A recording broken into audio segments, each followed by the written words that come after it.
solemnly swear that the testimony you're about to give before this court and jury to be the truth, the whole truth, and nothing but the truth, so help you God? I do. See right there, so appreciate it. Correct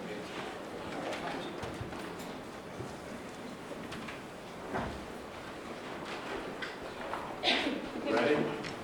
Ready, we start out by stating your name and spelling your last name for the record, please. My name is Raymond Tenzing. Last name is spelled Tensing. You live here in Hamilton County? Yes, sir. How long have you lived here? My whole life, 27 years. Are you married or single? I'm single. You say you're 27 years old? Yes, sir. You have any children? No, sir. How tall are you, Ray? I'm 6'3", How much do you weigh? about 220 pounds. Were you about that on July 19th of 2015? Yes, sir.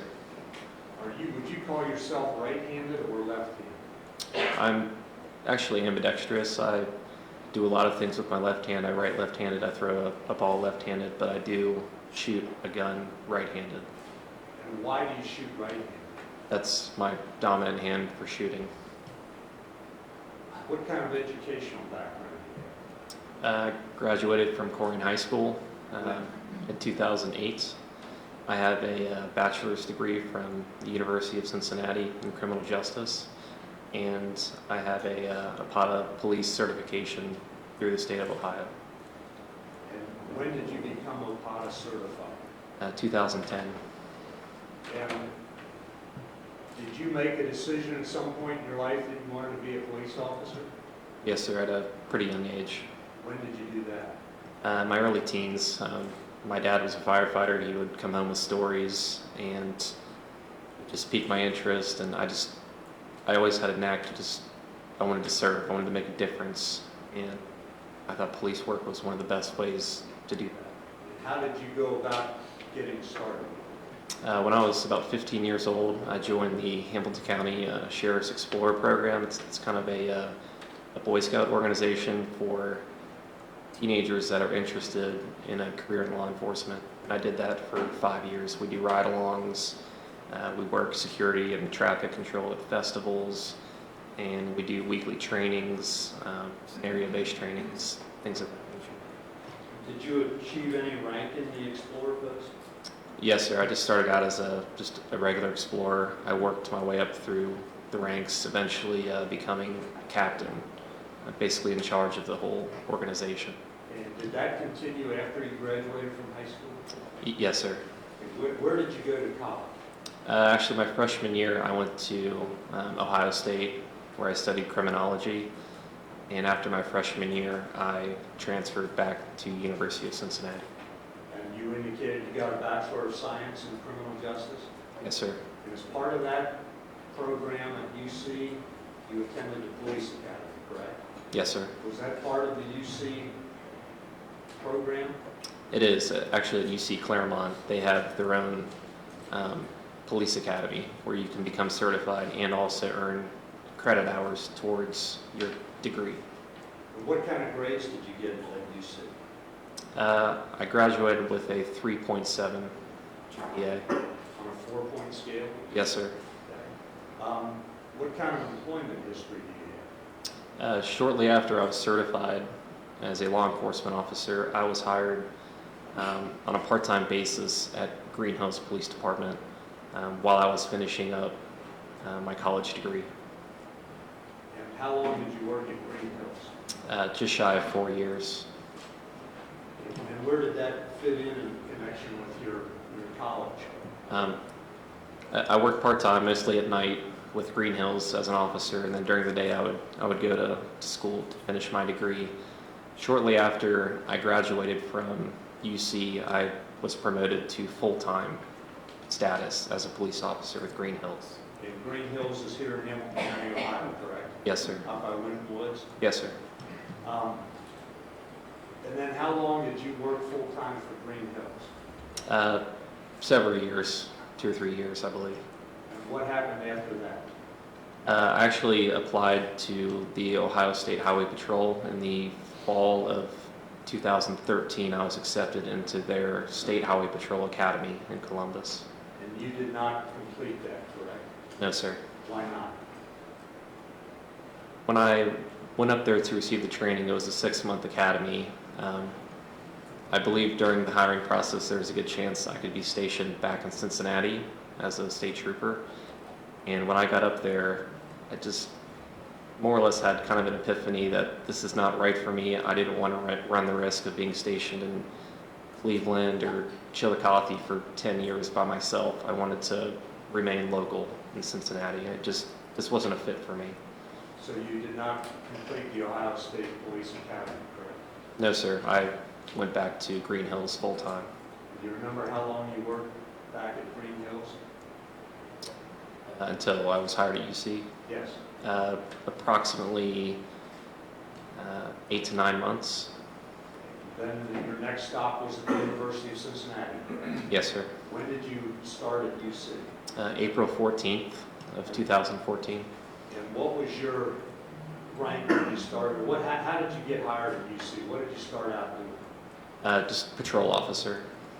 Were there a number of new officers hired at the time you were? Yes, sir. Was there any reason for that? There was a large problem with crime in and around UC's campus, and in order to address that crime, UC had authorized to grow their police department to hire more officers to essentially go farther out into the surrounding community to address those crime issues. You were one of the officers hired, correct? Yes, sir. Okay. Let's talk about July 19th, 2015. Do you remember that day? Yes, sir. You were scheduled to work that day? Yes, sir. What hours were you supposed to work? 3 p.m. to 1 a.m., second shift. Do you recall that was a Sunday? Yes, sir. Remember what kind of weather there was that day? I believe it was a typical hot summer day. Do you remember what you did before you went to work? Yes, I actually took my mom out to breakfast. And so what time did you go to work? I usually arrive early, about 2:30. I arrive in plain clothes to work because my uniform and my equipment is in my locker at UC Police Department, so I arrive early to change into my police uniform. And what's the first thing you did that day after changing into your uniform?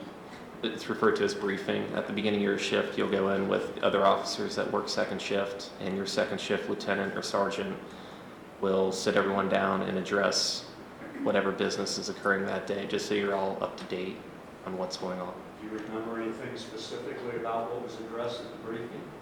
No, sir, it was Was nothing. it called roll call?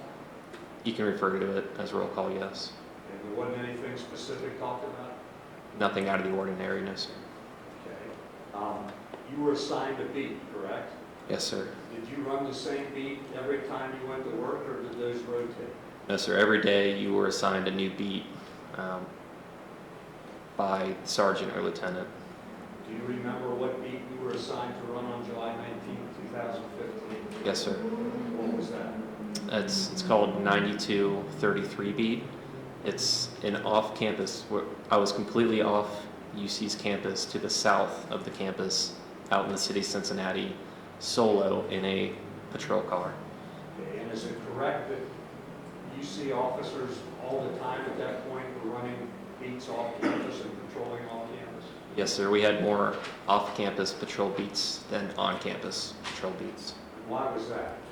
Again, to address the crime issue at the time, our chief, Jason Goodrich, he was a very big proponent of proactive traffic stops, being out in the community, being visible. And since we had a mutual aid agreement with the city of Cincinnati, we had police powers and jurisdiction out in the surrounding areas of Clifton around UC's campus, and actually the whole city for that matter.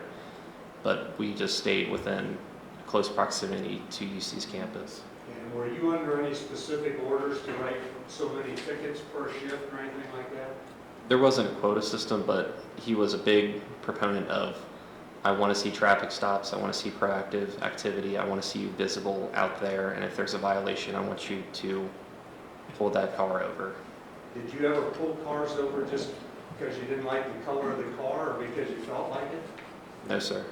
When did you pull cars over? Only for a legitimate, lawful reason. Okay. You mentioned you were a solo car. What did you mean by that? Sometimes you can have a partner ride with you. That might be referred to as a two-man unit, but our normal assignment for that 9233 beat was for you to ride by yourself in a car. We are here today because of your involvement with Sam DuBose, which occurred about 6:30 on July 19th, correct? Yes, sir. Were you involved in any traffic stops prior to your encounter with Mr. DuBose? Yes, sir. Judge, may I approach the witness, please? Amen.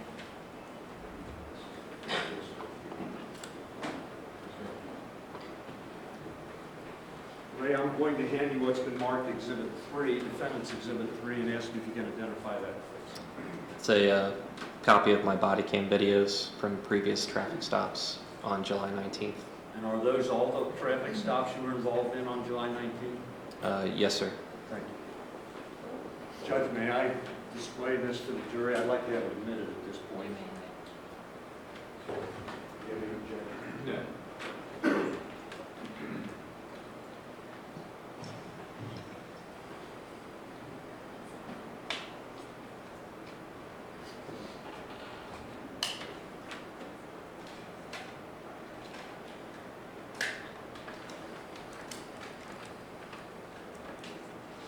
Ray, I will every now and then interrupt and ask you what's going on. Maybe I will ask you to pause at times.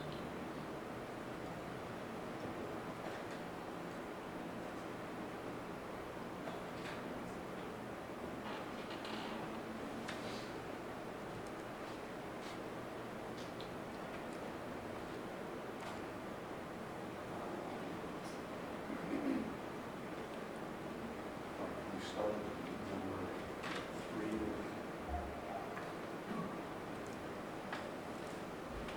Can we pause that for a minute?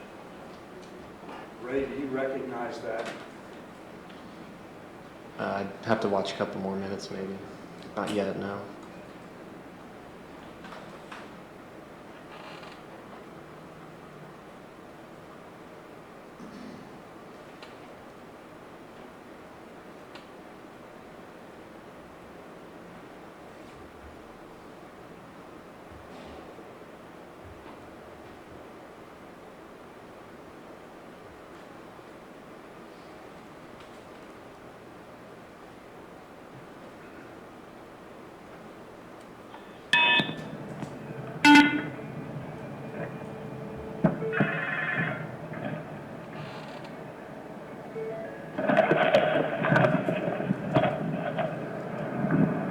I do recognize that. Okay, can you pause?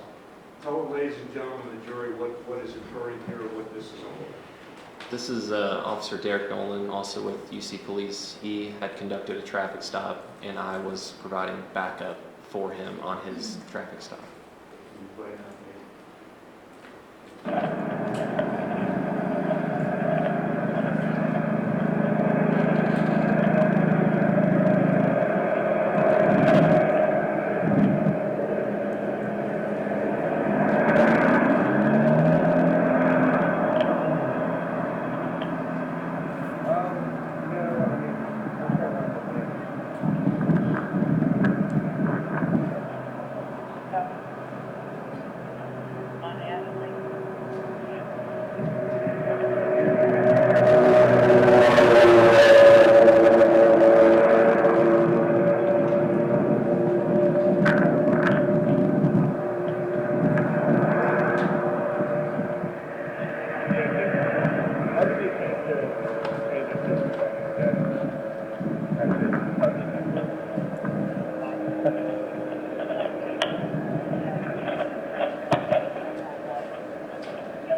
there an expiration on that?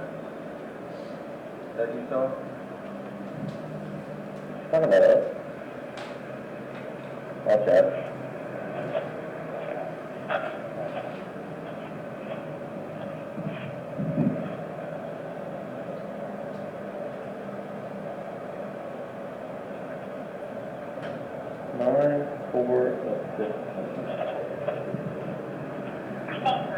Nine, 4, 15.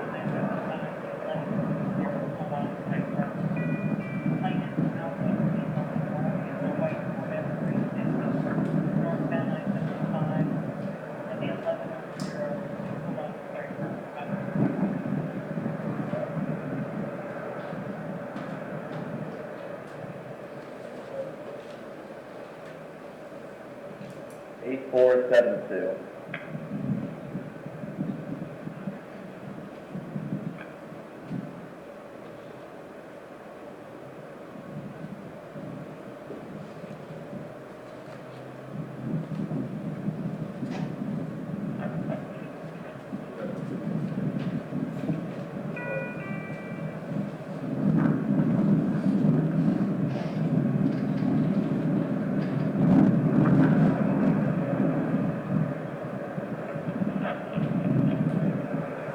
Good.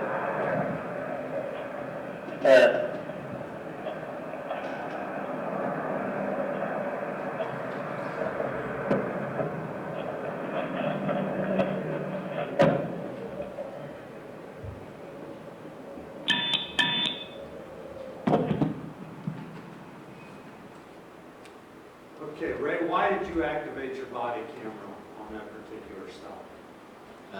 Our policy dictates at UC that anytime you are on a traffic stop or you come in contact with anyone, that you activate your body cam. Was there anything unusual or out of the ordinary about that particular stop? No, sir. You did not make that stop, correct? Correct. You were simply there to back up Officer Nolan? Yes, sir.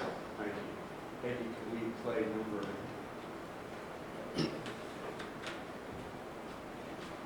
1 on there?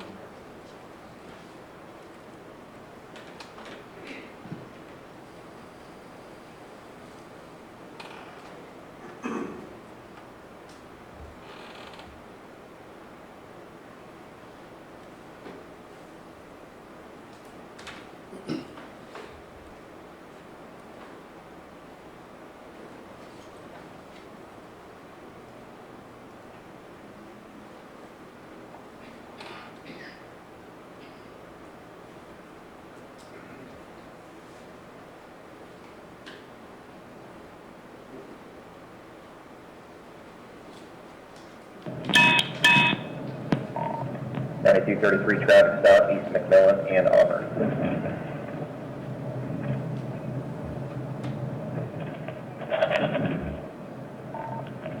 George Mayor Henry, 3202. Occupied active.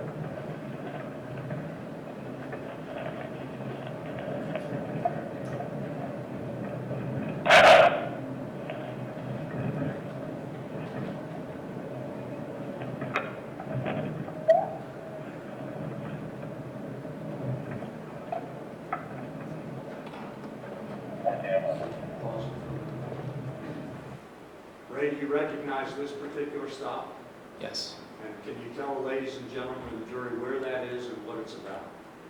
The stop is now at East McMillan in Auburn, which is just a couple blocks from UC's campus. And do you remember why you initiated that stop?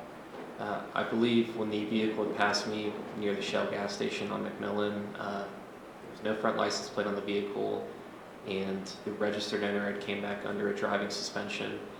And also in the back seat, I'd seen young kids kind of moving around that looked like they were unbuckled. When you say unbuckled, you mean not in car seats or seat belts? Correct. Thank you. Play, please. So I heard Thill in there. Just decided that it was Thill. Yes, sir.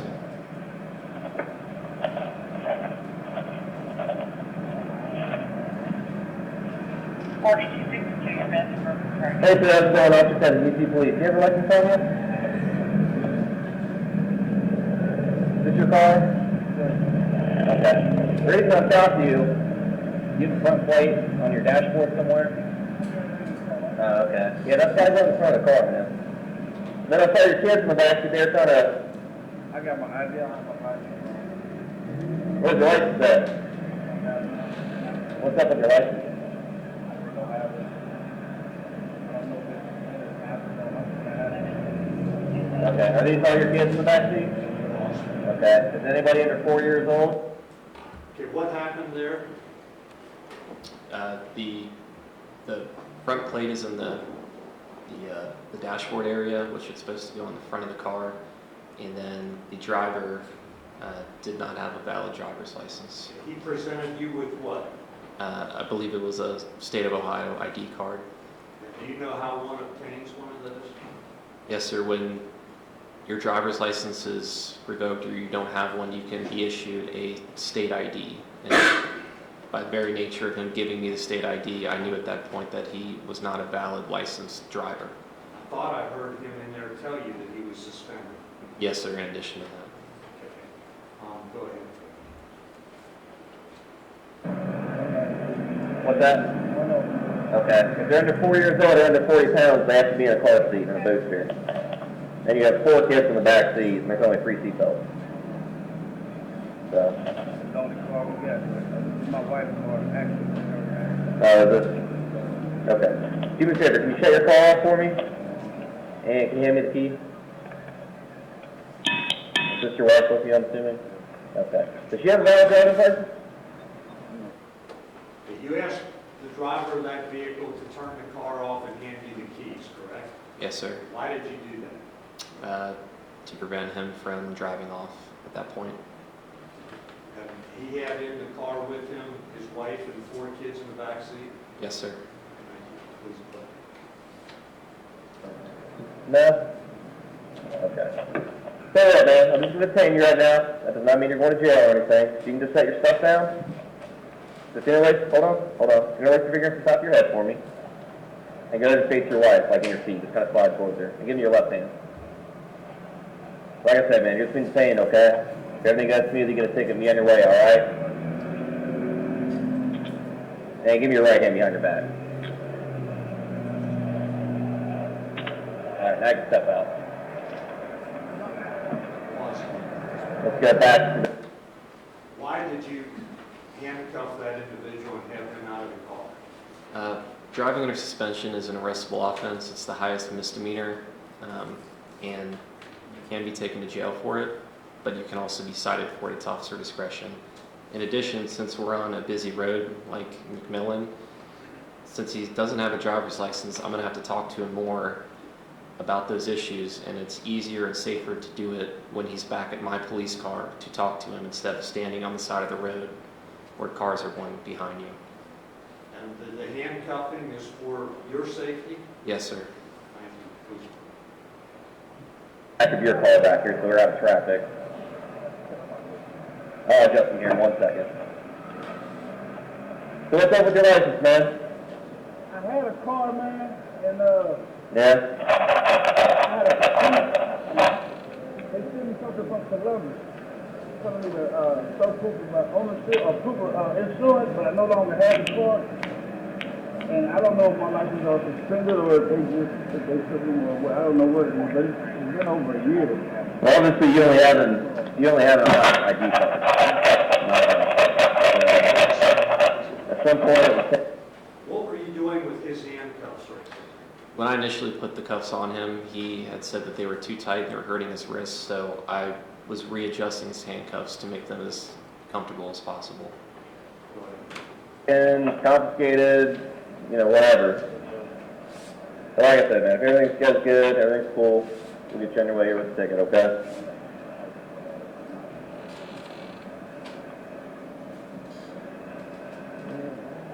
Nothing illegal on you, right?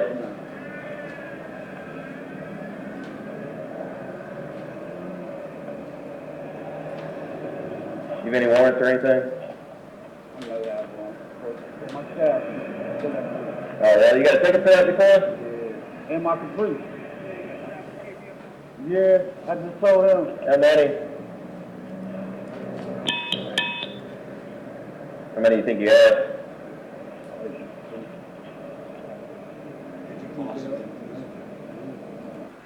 That's very difficult to hear. Can you tell the ladies and gentlemen of the jury what that conversation there was about?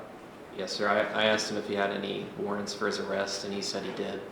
And what do you mean by warrant? If you're issued a ticket or something of that nature and you don't show up to court or don't pay your fine, the court will issue a warrant for your arrest. And did you ultimately determine how many warrants he had? He had 5 warrants for his arrest. And for what, do you know? I believe they were all for just various traffic offenses. Okay. Put it on, please. Can you put your feet up for me, man? 5.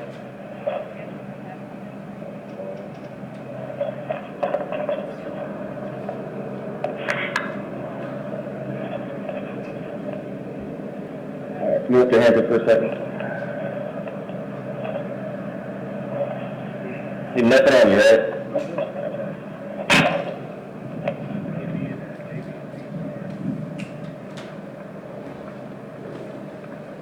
Okay, put a videotape up. Head still has it together. Alright, man, let's get back to my car, take a seat in the back for me, okay?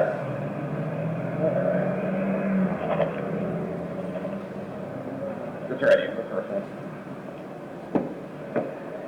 Take a seat for me. Check the AC here in a second, let's power it up. What did you just say to him? Since it was a hot day out, I told him I would turn up the air conditioning in my police car so he's more comfortable.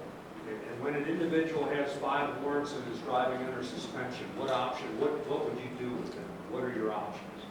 You can either take him to jail for the warrants and the license offense, or you can choose to re-cite him and give him a new court date and a traffic citation for his license offenses and send him on his way. And how do you determine what you're going to do? It's all officer discretion. You check with a supervisor? Yes, you can check with the supervisor, but it depends on a multitude of things, how cooperative he's being and everything of that nature, how many warrants he has, the nature of his warrants, things like that. Okay.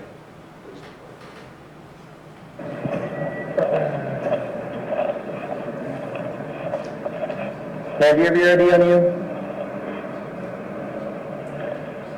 Are you aware of that too, as far as your kids go with car seats? What you mean, come on? Well, if any of them are under 4 years old or under 40 pounds, they have to have a car seat. They have to be in one. And you have, what, 1, 2, 3, 4, you have 4 kids in the back and only 3 seat belts. So, I just don't want you guys to get in a crash and one of them, it becomes a missile. Okay. Do you have any warrants or anything? No? Okay. Do me a favor, just hang tight. Obviously, he's not allowed to drive. We'll see what we can do about, if you can call somebody here to get a ride, then we'll go from there. So we don't have to carry your car. Well, he's got no driver's license, and he's got a couple warrants that I'll take care of. And he's got a couple tickets he never took care of. What is going on here? The female passenger does not have a valid driver's license either, so I'm That was advised. a state ID that she presented to you? Yes, sir. Okay. So I'm telling her that if we can work something out where a licensed driver can come to the scene and pick up their car, I don't have to tow it, to save them hassle, fees, and all that with towing expenses. What is the policy at the UC Police Department when you encounter a driver who has no valid license? You can either tow the car, you do check with your supervisor, but you have discretion to tow the car or to release it to a licensed driver. Are you ever permitted to let whoever is there with the car to drive it to a parking lot or drive it home? If they don't have a valid license, we're not allowed to let an unlicensed driver take control of the car. So, let me look at that, we'll figure it out, we'll try to get you guys in the right here, okay? Actually, do you guys want to turn the car back on for the AC? I know it's hot out. There you go. I'll be right back with you, okay? Again, since it was hot out, I gave the keys back to the passenger to turn the air conditioning on so the car wasn't too hot for them to sit inside while they're waiting. Did Did you know it was going to be a while? It was going to be a couple minutes, yes.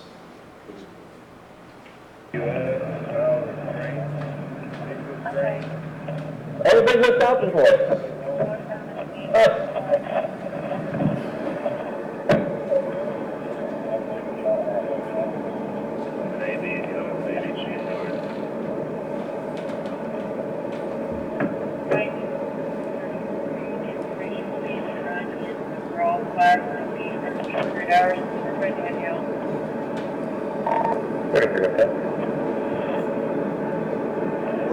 So basically, all the reasons I stopped you for, It says on the top left, it was at about 4:30 in the afternoon. you have lunch for this. Just a repeat of everything. This is us, and that's my family right there, man, and that's the only car we got right now, and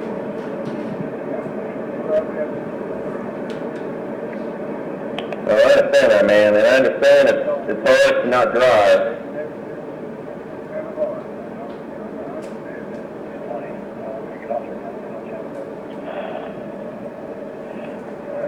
Things down. 33, okay.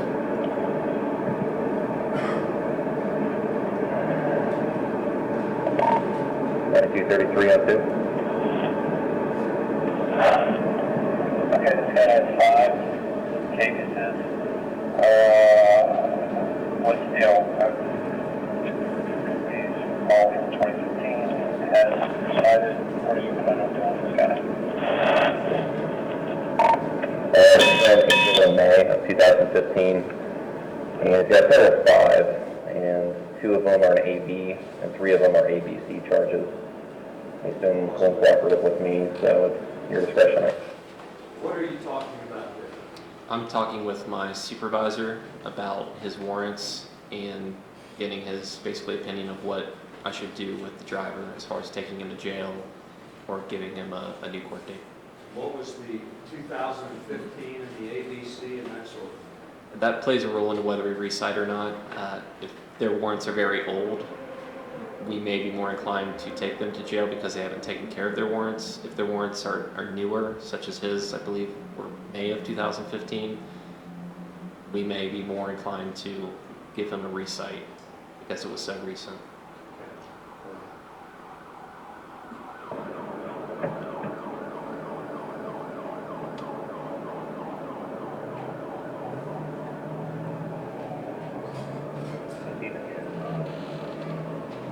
Did they say that over the radio?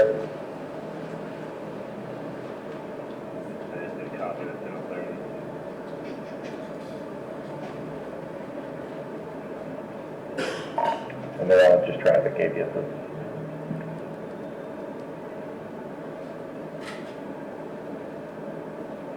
Okay, but are you picking up a new charge from you today? If so, what's the charge? Yeah, he's gonna get 3 more. No front license plate, DUS, and child restraint.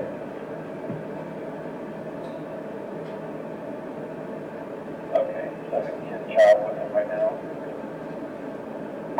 4 children in the back seat. 1 is under 4 years old. Needs to be in a booster seat, so he'll be cited for that. Okay, yeah, we do not take him to jail, with this insurance. That is a factor. Okay, just make right, just from the licensed driver there, and, did you guys know? They're working on it. Thanks. Switch them back.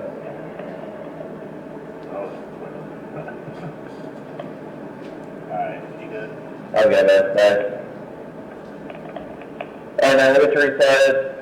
I'll give you a couple seconds for something we're going to talk about, and then we'll get you out of here, okay?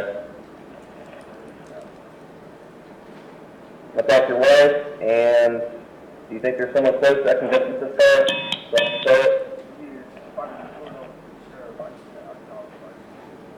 Well, let me talk to your wife here, and we'll see if she can just call somebody now and get them on their way, okay? Fair enough? Alright. What was that last bit of conversation about? I was talking to the driver about getting another licensed driver to respond to the scene to pick up his car, so I would not have to tow it. Were you telling him that you were going to recite him rather than take him to the Justice Center? Yes, sir. And what does that mean? I'm going to give him a new court date and not take him to jail for his traffic warrants. Please. What's that? Are you talking to me? Oh, okay, good deal.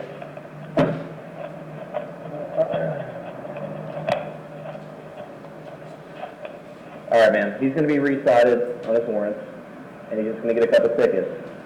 Now, to avoid that in the car, is there somebody close that can get here? Yes, it's on our way. Oh, that's good deal. Where's she coming from? What's up, guys? Hey, buddy. Okay. Is that pretty common or like that? Is she coming by herself or with somebody else?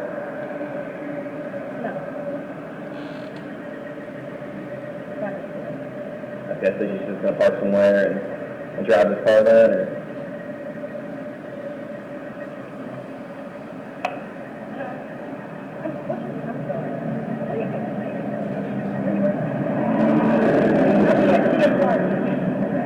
Okay, sounds good. Yeah, she can get here in about 15, 20 minutes. That'll work out. Then we'll tell Emily to get you guys on your way, okay?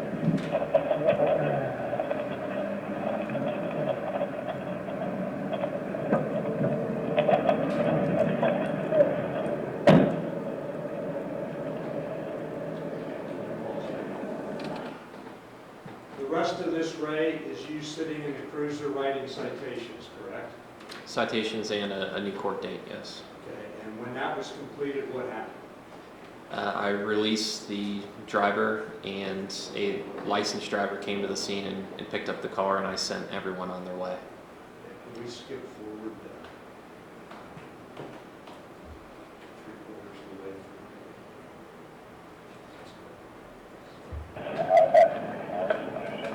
You're still writing citations here? Citation and the recites.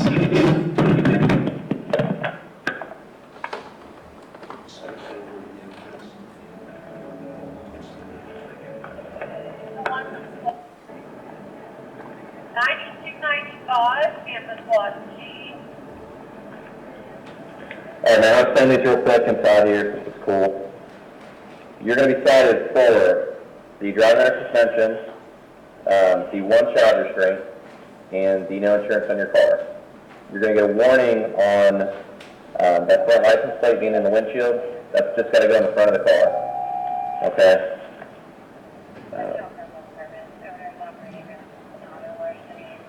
The breaks you're getting, since you were pretty cool with me, are the license plate, your car's not getting towed, and you're not going to jail. Okay? If you were not cooperating with me, you wouldn't be going to jail for your warrants. And these. Okay? So this is going to be a mandatory court appearance on August 6th. That's a Thursday. 1 p.m., room B at the Justice Center downtown. Same thing with your warrants. Your new court date for that is also August 6th. Same date and time. Same room. Any questions on this?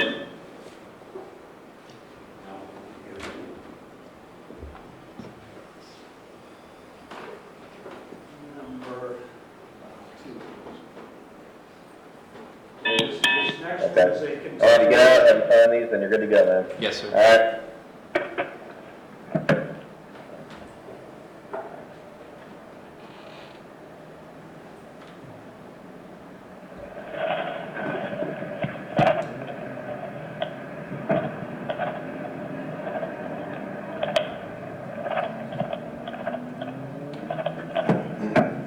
We can just step up to my hood up here.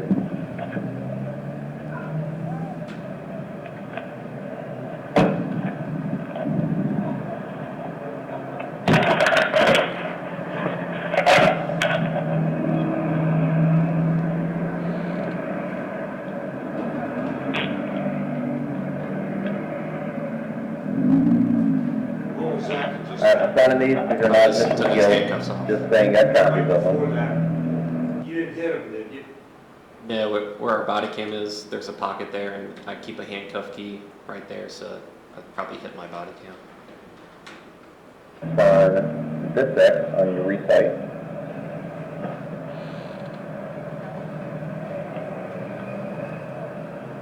And on the top of this right here.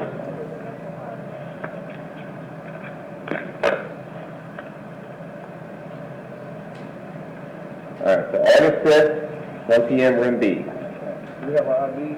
Oh yeah, let me put this here in a second. Make sure you show up to them, man, 'cause if you don't say that, more warrants, then you'll probably go to jail the next time.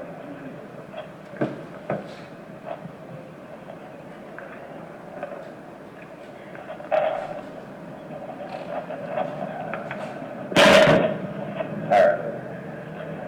Make sure you don't drive until you get the stuff taken care of, okay? Insurance and your license. Man, do you know your guys' new address over on Baker?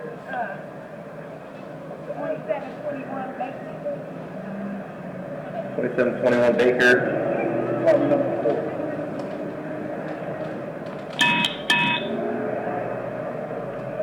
Alright, you're good. I didn't check the license. Alright, you guys have a better day, okay? He's got it. Alright.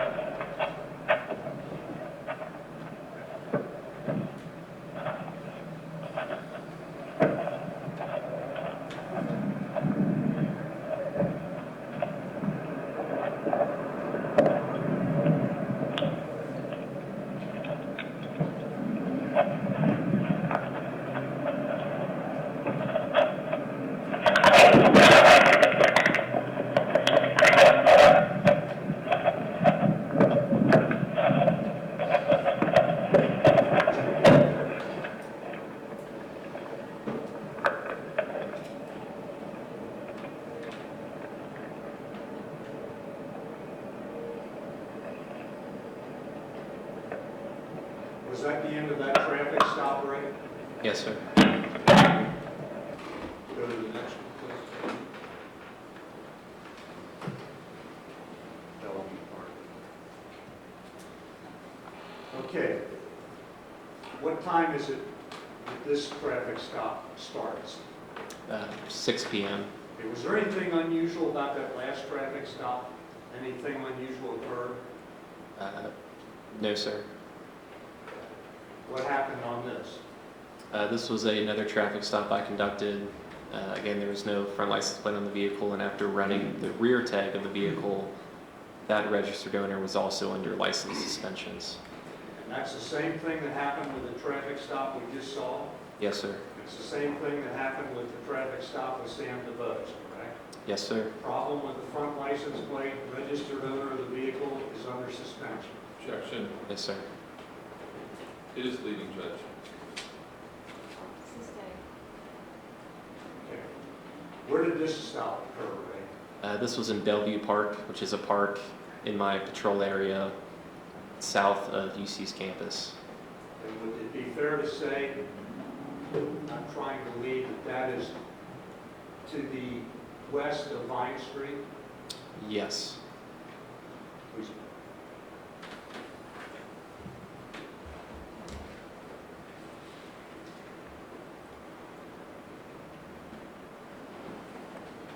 This is at what time? This is approximately 6 p.m. on July 19th. Hey, how's it going?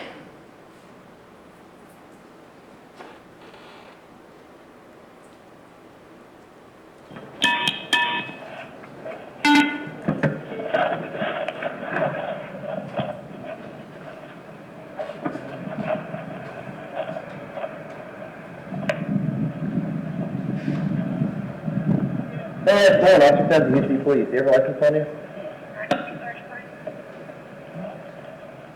Good. Registered owner of vehicle is suspended. No one. Tag is valid.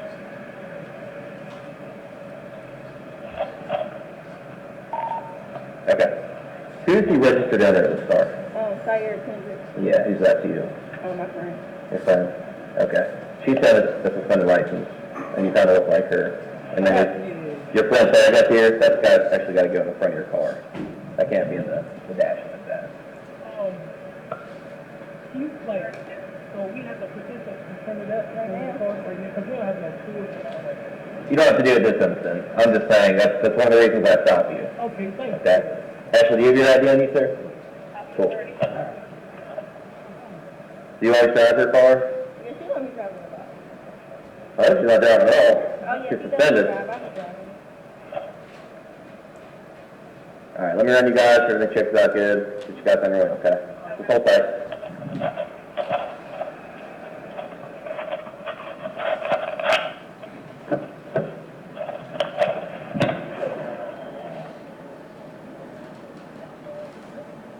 You lost me. What do you know about this car at this point? The driver who's actually driving the car at this point is not the registered owner of the vehicle, and she gave me a valid driver's license. Did you know it was valid when she gave it to you? Actually, I didn't know it was valid when she gave it to me. She just gave me a driver's license, which I'm now checking to see if she is valid. Go.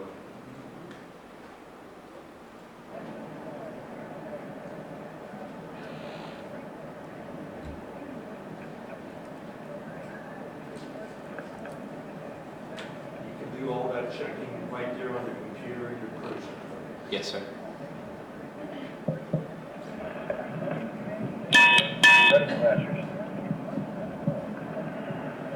I didn't see that.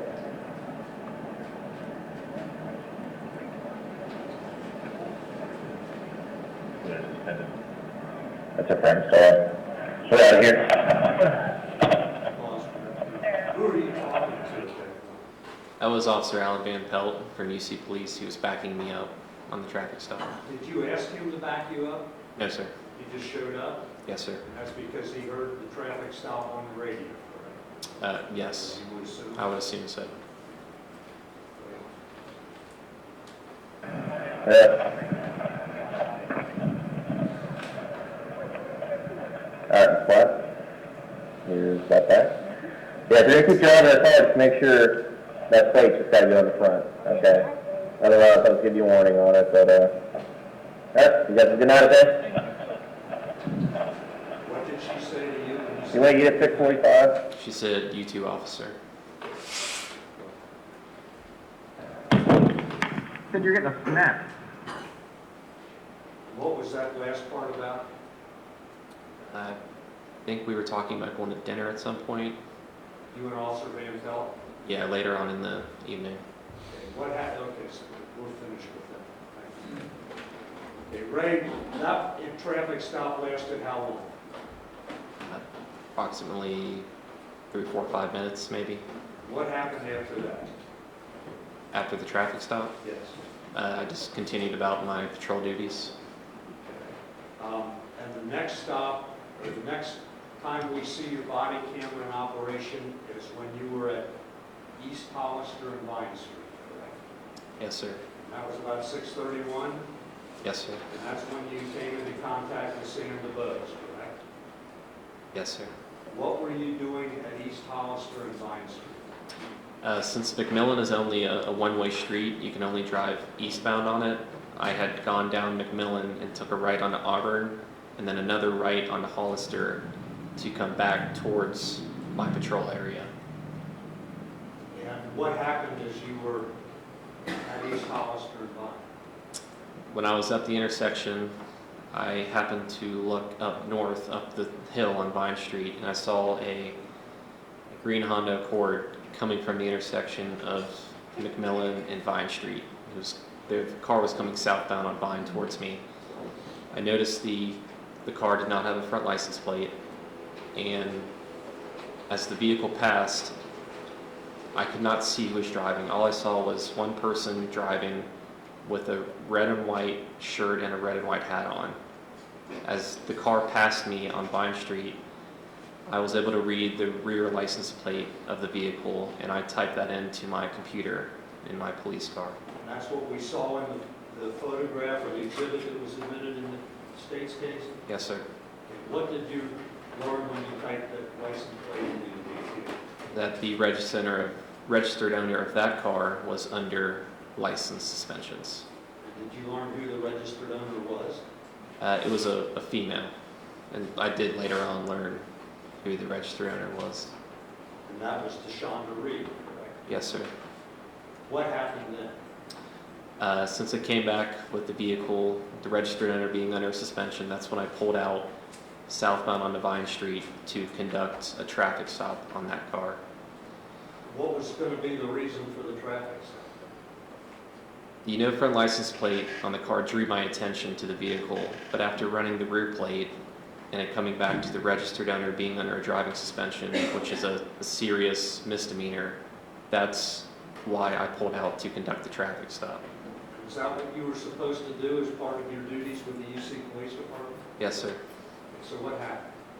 As we traveled southbound on Vine Street, I came up behind the vehicle, and as we approached Thill Street, the driver turned his left blinker on to turn on to Thill Street. As he did that, that is when I turned on my red and blue lights to conduct a traffic stop. Okay, let me stop you there. Why would you, or first of all, are you familiar with that area? Yes, sir. Is that because it's close to your beat? Yes, sir. It's right on the edge of my patrol area. What do you know about that area? What did you know on July 19th? That area, there's a park there called Inwood Park, right at Vine and Thill, and it's a high crime area. We've had shootings there with rifles. We received an email several months prior that there was a street gang in that area and they were involved possibly in shootings. So if you were going to be in that area, just be careful. What was your intention with reference to the traffic stop as far as where it was supposed to take place? When I noticed he turned on, or the driver at the time turned onto Thill Street, I thought he was going to pull over right onto Thill and we would be right out of traffic off of Vine Street because that is a very busy street. Was there any problem with that as far as you were concerned? No, sir, not at all. Okay, what happened?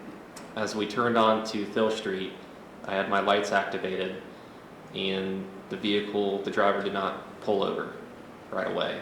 We continued driving on Thill Street and he wasn't accelerating away from me, he wasn't fleeing, but he wasn't slowing down, he wasn't pulling over for me at all. Let me interrupt. Were you in communication with your dispatcher at that point? Yes, sir. During this time, I had radioed to my dispatch that I was making a traffic stop. And did the fact that the driver did not pull over right away, did that cause you to think anything? It sent up a red flag to me, and that's why also on my radio I put over that he is slow to stop. What did you mean by slow to stop? That the driver was not fleeing from me, but he was just not complying. He was not pulling over right away. And we continued for 2 more blocks, turning onto Rice Street, where the driver finally pulled over. Did you know the driver was male or female at that point? At that time, no, I did not. So the driver pulled over around the corner from Thill on Rice, correct? Yes, sir. What happened there? Well, actually, during that time when he was slow to stop, I was flicking my sirens on just to make sure the driver knew that I was behind them to pull over. And even after flicking my sirens on, the driver still did not pull over, just continued driving. So as the driver turned on to Rice Street, they finally pulled over against the curb. Okay, and what did you do? I exited my police car and I approached the vehicle and made contact with who I now know to be Mr. DuBose. And I introduced myself and I asked him for a driver's license. And what was happening with him? What was he doing? At that point, Mr. DuBose had he asked me the reason as to why I pulled him over. And I advised him that he did not have a front plate on his vehicle. You did not say anything about the registered owner being under suspension, correct? Correct. I wanted to see what his response was going to be when I asked him for his driver's license. That's why I did not tell him about the registered owner. Why did you ask for a driver's license? Just to identify him, to verify that he did have a valid driver's license, and just to ID him. And what happened? Well, I asked him for his driver's license, and that's when he asked me why I pulled him over. And that's when he shut his car off and he took the key out of the ignition and he reached over to the glove box on the passenger side and he opened the glove box with the key and he he began to pull out the front license plate to the car. Did the fact that he went into the glove box cause you any concern? A little concerned. Go on, what happened next? I could see he was reaching in the glove box and he pulled out the front license plate and showed me that he did in fact have a front license plate, and that's when I advised him, I'm not worried about that, that just needs to go on the front of his car. And basically we can deal with that later, it's not a... And why were you not concerned anymore with the front license plate? I wanted to get back to trying to identify him, establish who he was. And did something else occur? Yeah, I continued to ask for his driver's license, and the way he was acting during this was, he's being evasive, he was stalling, he would pat down his pockets as if he were reaching for a license or a wallet, and then he'd stall again, and he would ask me again, why did you pull me over? And I explained to him the front license plate on the vehicle, not having one, and At some point in there, did you observe something between his feet? yes, sir. While I was talking to him, I looked down on the floorboard of his car, and there was a bottle in between his legs on the floorboard. And I asked him what that was, and he actually bent down and picked it up, and he gave it to me. And it was a bottle labeled gin. And he advised at that point that it was air freshener. Did that mean anything to you?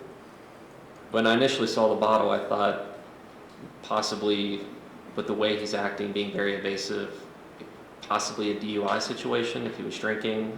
But when he showed me when he told me that the contents were air freshener, that kind of piqued my interest more, that why would someone have air freshener in a gin bottle? And maybe they were asking. Ever had any experience with something like that before? With my experience, that would be someone who's trying to mask the odor of drugs, possibly. Okay, so what did you do?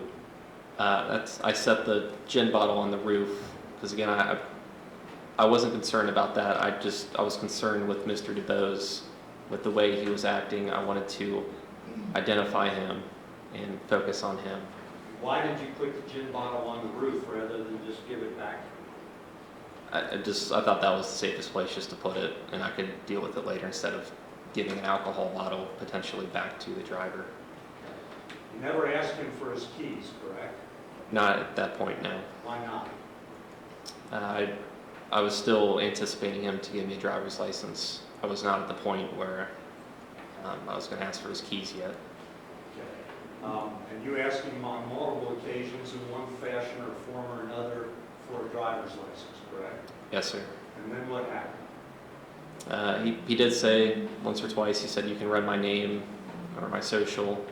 But again, the way he was acting, being slow to stop, first of all, handing me a bottle labeled gin with air freshener, and how nervous and evasive he was, there was something else going on here. There's some reason he is so nervous, it's more than just a missing front license plate. And that's when I asked him, just to be honest with me, are you under a driving suspension? And that's when he said no, he wasn't. Okay. Why didn't you accept his offer immediately to go run his name or social security? Again, with the way he was acting, I didn't want to just take his word for it and write his name down and turn my back to him and walk back to my police car. I didn't know if he had any weapons in his car or if he was going to take off at that point when I walked back to my police car. So what did you do?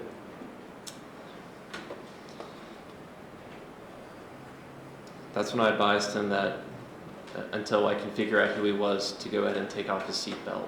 And that's when I reached my left hand towards his driver's door to open it.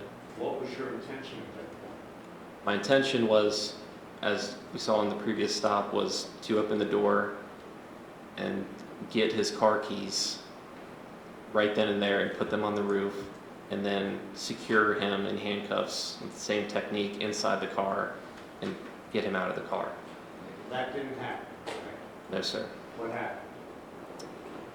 As I reached with my left hand to open the door, and at some point during our conversation, he had put the key back in the car ignition. Did you see him do that?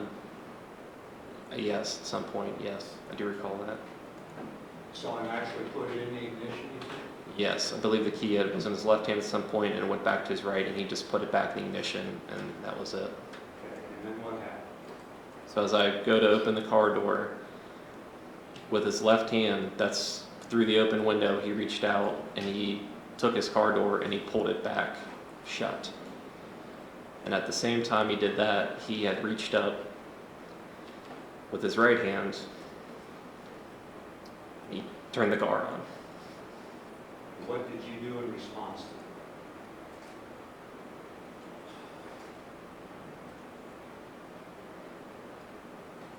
that? I reached in with my left hand in an attempt to grab his car keys and turn the car off. Why did you do I was so close to his window, I thought I had a very good chance to turn his car off and stop him from taking off right there. With it being 6:30 on a Sunday evening in the summertime, going into a neighborhood, I thought I could stop a pursuit right there before a pursuit happened, since those are very dangerous. And so I reached in with my left hand to try to grab his car keys, and that's when, just a fluid motion, he had turned the car on, and he immediately, with his right hand, he went down to the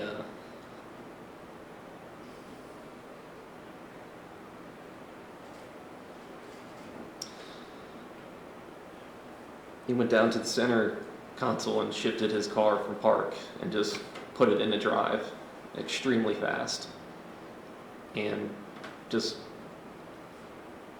mashed the accelerator to the floor at that point. You've heard it described that you lunged into his car. What was that about? You used the term reach. I reached in, I didn't jump off my feet, I didn't dive through his window, I reached in with my left arm towards his car keys. And what happened? You said he put the car into drive? He was so fast with that, from turning the car on to drive, and he just mashed the accelerator to the floor.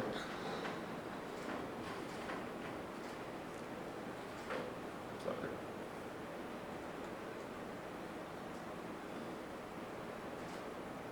And at that point, I thought my arm was,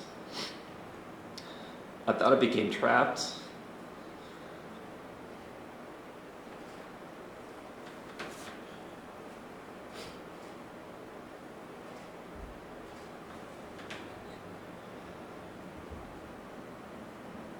I thought my arm became trapped in the steering wheel somehow, because I felt my arm just felt pinned, just caught. And that's when my body kind of rotated, since my arm was pulled. And after being able to review the video, I thought my arm was tangled through the top of his steering wheel, but now I know that he took his left arm and actually grabbed or pinned my arm against the steering wheel. And as that happened, he just smashed the accelerator, and my body was it had turned backwards, and I began to fall backwards. I was facing his trunk, and I had lost my balance, and I was coming backwards. As he was accelerating. And I could feel his car, since the way he pulled over on the curb, that there was another car parked in front of him, but I could feel his car as he had punched the accelerator, turning into me. I could feel his car coming into me. And I'm falling backwards, and during this time I told him twice, stop, stop. What did you mean by that?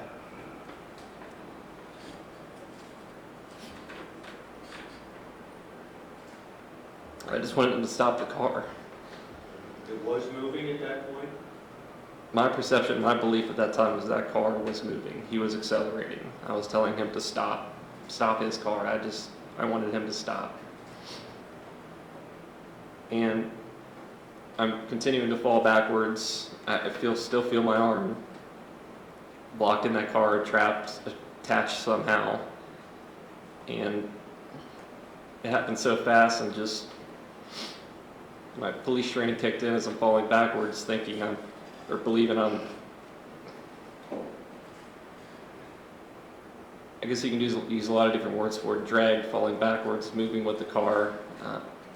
However you want to describe it, I felt my body moving with his car and falling backwards, and just instinctively just reached for my gun, and falling backwards, I kind of fell below the plane of this window as my body was rotated, falling.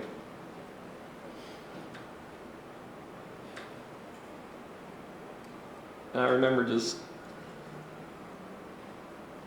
didn't want to get sucked into his car, and right over at that point, I could feel again his car just moving left into me, and as I'm falling below the plane of his window, all I remember seeing is I could just see his head, and that's just when I reached up as far as I could with my right hand and fired a shot. Did you know that you had hit Mr. DuBose at that point? No. What happened?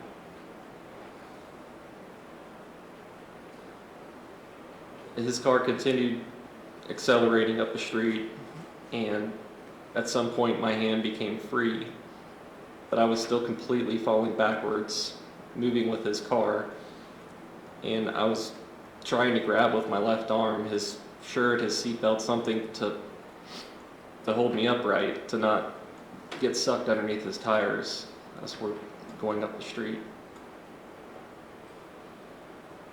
And eventually I lost grip on his seatbelt, and my armpit was kind of over the windowsill, and I had lost grip, and I continued falling lower and lower, and eventually my arm slipped off of his door, and I fell off of his car.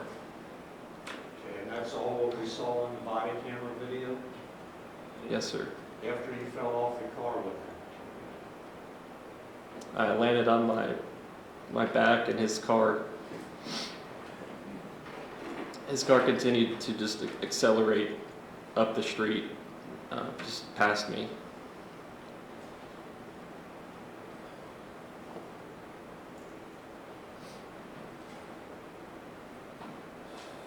That's when I began to stand up, and that's when I noticed Officer Kidd and Lyndon Schmidt were running towards me. Had you seen them before that? No, sir. Did you know they were coming? No. Did you ask for them to come? No, sir. So you got up, is that right? And what did you do? I got up, and during this time I had heard a loud crash, and we turned around, and there's a slight bend in the roadway, and Mr. DuBose's car at that point had disappeared around that bend, and myself and the two other officers ran towards where we had heard that crash. When you got up from Rice Street, where were you with reference to where you had started next to Mr. DuBose's car? I was farther up the street and now laying more on the left-hand side of the street. Did you get blown into that position when you discharged your weapon? No, sir. How did you get there? I was attached, moved, displaced, whatever you want to call it. I was moved with his vehicle and fell off backwards off of his car as he was accelerating. You used the term dragged a number of times in your statement to the Cincinnati Police Division 2 days later. Yes, sir. Were you dragged? Yes, I was. What's your definition of drag?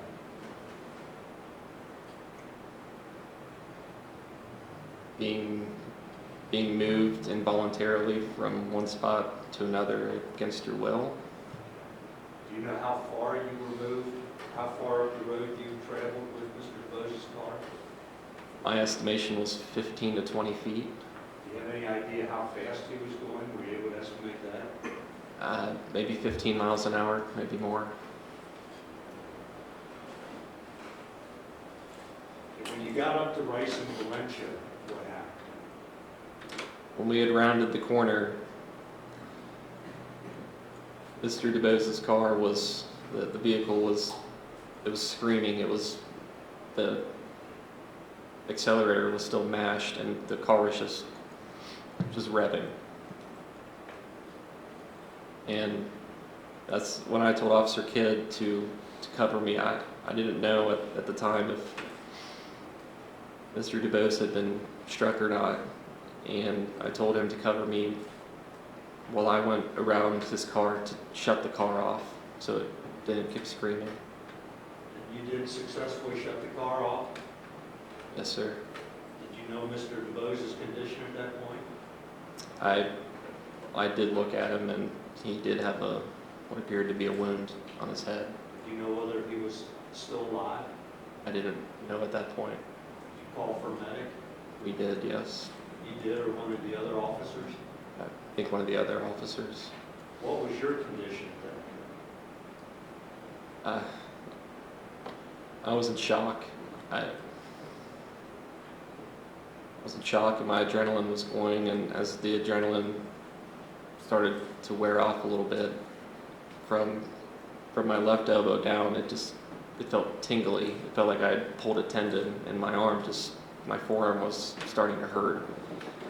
And also my left knee was hurting, and then my lower back where my duty belt sits was hurting. Did you get any treatment for that? Yes, sir. Where? I went to University Hospital. And what happened at University Hospital? They gave me pain medication and did x-rays of my arm and my lower back and my knee to see if I had any broken bones. And you did not, correct? No, sir. Would you describe your injuries as minor? Yes, sir. Now, you, 2 days later, went down to the criminal investigation section, which at the time was 824 Broadway Street, right behind here. Yes, sir. And you gave a statement to the police. Yes, sir. And they also took some photographs of you at that point. Yes, sir. And what were those photographs of? Any injuries I had sustained. This time, I'd like to hand you what's been marked as Defendant's Exhibit 12, and ask if you can identify that. It's copies of photos of the injuries I Have had. you seen those photos? Yes, sir. Judge, may I show these? That's fine. I'd like to ask number 12 to be admitted, please.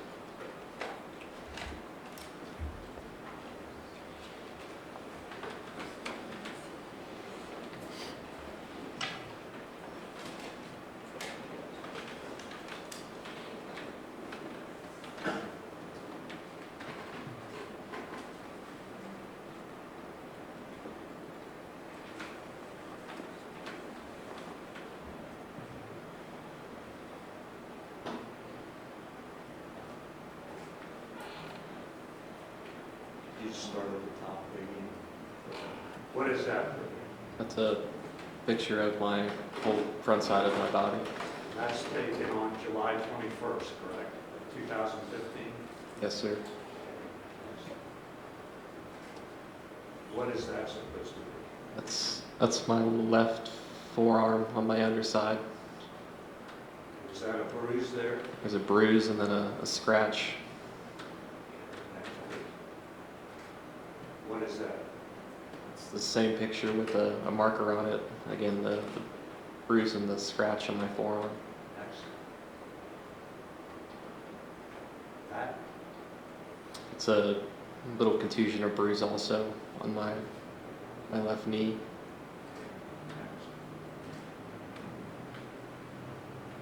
That's another picture of my left forearm with the bruise and the scratch. Okay. Obviously, those are not serious injuries, correct? No, sir. Did you have those before your encounter with Sam DuBose on July 19, 2015? No, sir. Did you get those as a result of your encounter with him in his automobile on that day? Yes, sir. Did you receive any other medical treatment as a result of this incident? Objection. Be approached, Judge. Yeah, you know.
Is it correct? Go ahead. Is it correct that the objection is sustained, Judge? The objection sustained. Ray, was there any damage to your uniform as a result of this incident? Yes, sir. And I know on your statement on July 21st, you were asked by the Cincinnati police investigators, Detective McGuffey and Specialist Hine, to point out new and old damage on your uniform and your equipment. Yes, sir. And were you truthful with them when you did that? Yes, sir. Some was new, some was old, Yes, sir. and you were able to recognize the new damage? Yes, sir. When did that occur? That was on July 21st, 2 days after the incident. Well, I mean, when did the damage occur? The new damage occurred during the incident. That was not damage that was on your equipment or to your uniform prior to your encounter with Sam DuBose? Correct.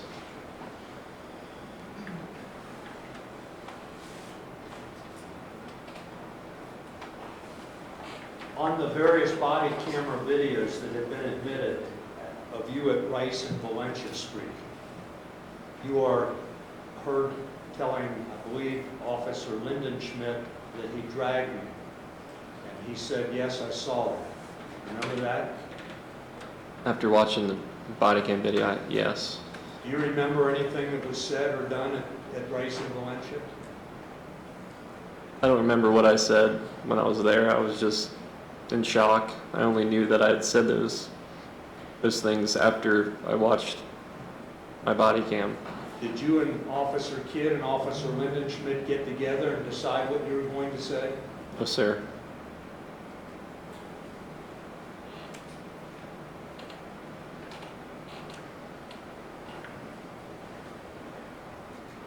And you gave the statement to the Cincinnati Police Department investigators on July 21st, correct? Yes, sir. And you were there with the lawyer at that time, correct? Yes, sir. You had seen the video before you went in and gave that statement? I'd seen the video just a couple hours before I gave my statement. Did you Yes. see in the video that you did not have your hand or arm caught in the steering wheel? We didn't break down the video. We just watched it in full speed. So no, not at the time. I still thought my arm was caught in the steering wheel. Is that why you told the police that? Yes, sir. Did you and your lawyer formulate a story you were going to tell before you went and met with the CIS people?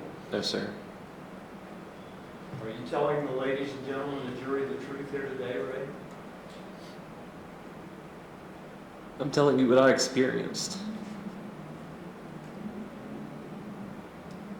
I experienced it during those seconds, yes. Was it your purpose to kill Sam DuBose on July 19, 2015? No, sir. What was your purpose?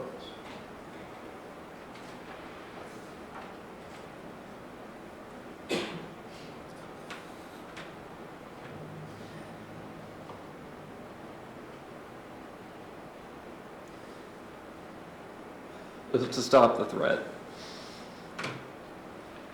Judge, I have nothing further. Okay, thank you. Mr. Teeger Frost. Judge?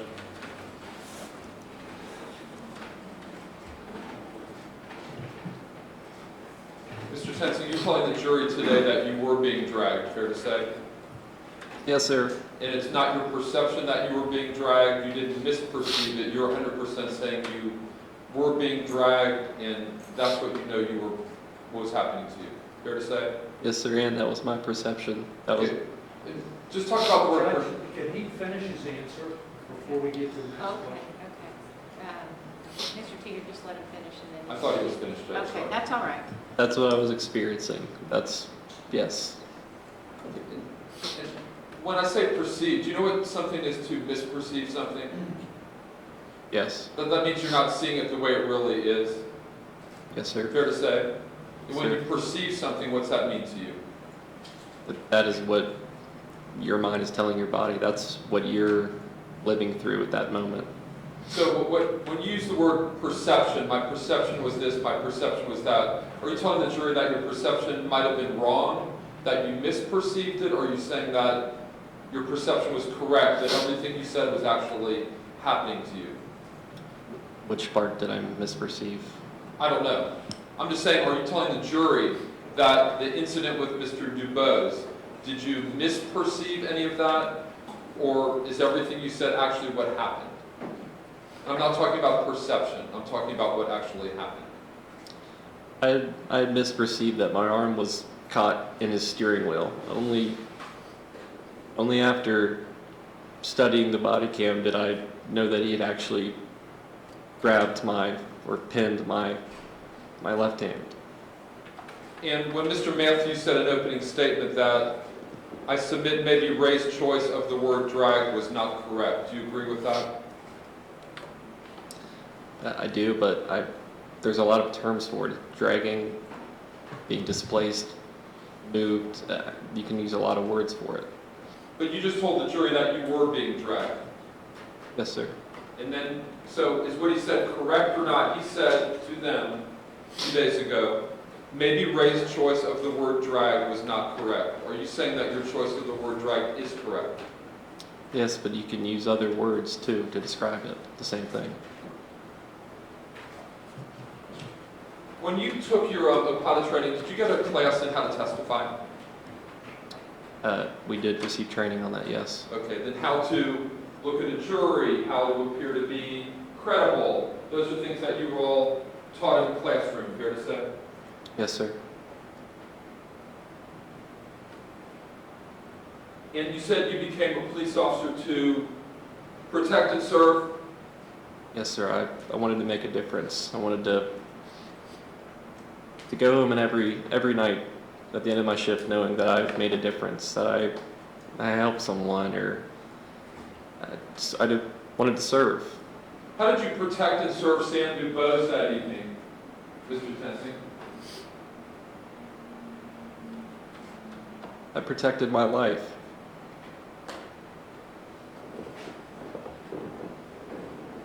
Now you're trying to say that you stopped everybody for a legitimate purpose? For traffic violations? Yes, sir. And are you saying it's a coincidence that everybody that we saw that you stopped was African American that day? It is, yes. And you don't make any type of stops based on race at all? No, sir. And you're aware of your statistics in regard to the UC police, aren't you, Mr. Tennessee? Yes. And you had the highest racial disparity of any UC police officer? I'm going to object, Judge, Sustained. because that's not true. number one. Sustained. Well, let me go through your statistics, okay? Judge, and Mr. Matthews has brought out repeatedly that this has nothing to do with race, and I have statistics to show the opposite. Gentlemen, come up here. Sure, Judge. Now. And Mr. Grafton, lady. Sorry.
Ladies and gentlemen, I sustain the objection to disregard what was just stated by the prosecution and the question that was asked. Go ahead. Judge, and if you could note, I had a number of questions. If you could note my objection to all Absolutely. of that. Absolutely. Sure. Now, as far as your background, you said you went to Green Hills PD, and then you took the Ohio State Highway Patrol exam. Yes, sir. And what did that involve? The hiring process, background checks, home interviews, an orientation day at the Patrol Academy. Okay. Did you have to study for anything or take any kind of exam or test or anything like that? I don't recall taking any written tests. Okay. But it was a process, a lengthy process that you went through to become a trooper. Yes, sir. And that's something you really wanted. At the time, yes. And you knew troopers went statewide. I did. And you told the jury a few moments ago, Mr. Tenson, that at some point during the 6-month training period, I think the word used was you had an epiphany that this wasn't right for you. How long into the 6-month training period did you have this epiphany? The next day after I went up for training. The first, was it the first day? The following day. So you went up there on whatever day it was, and then you slept there overnight? Yes, sir. We did training for the first day in orientation. Was the epiphany that next day, or was it the first day, like, before you went to bed, or when was the epiphany? I just kind of realized it throughout the day that this isn't for me. So you quit after one day? After 2 days, but yes, I resigned and I went back to Green Hills Police Department. Let's talk about your weapon, okay? How do you load that weapon, Mr. Tensley? Are you talking about the one, for University of Cincinnati Police? Right. I'll call it the murder weapon. How do you load that weapon?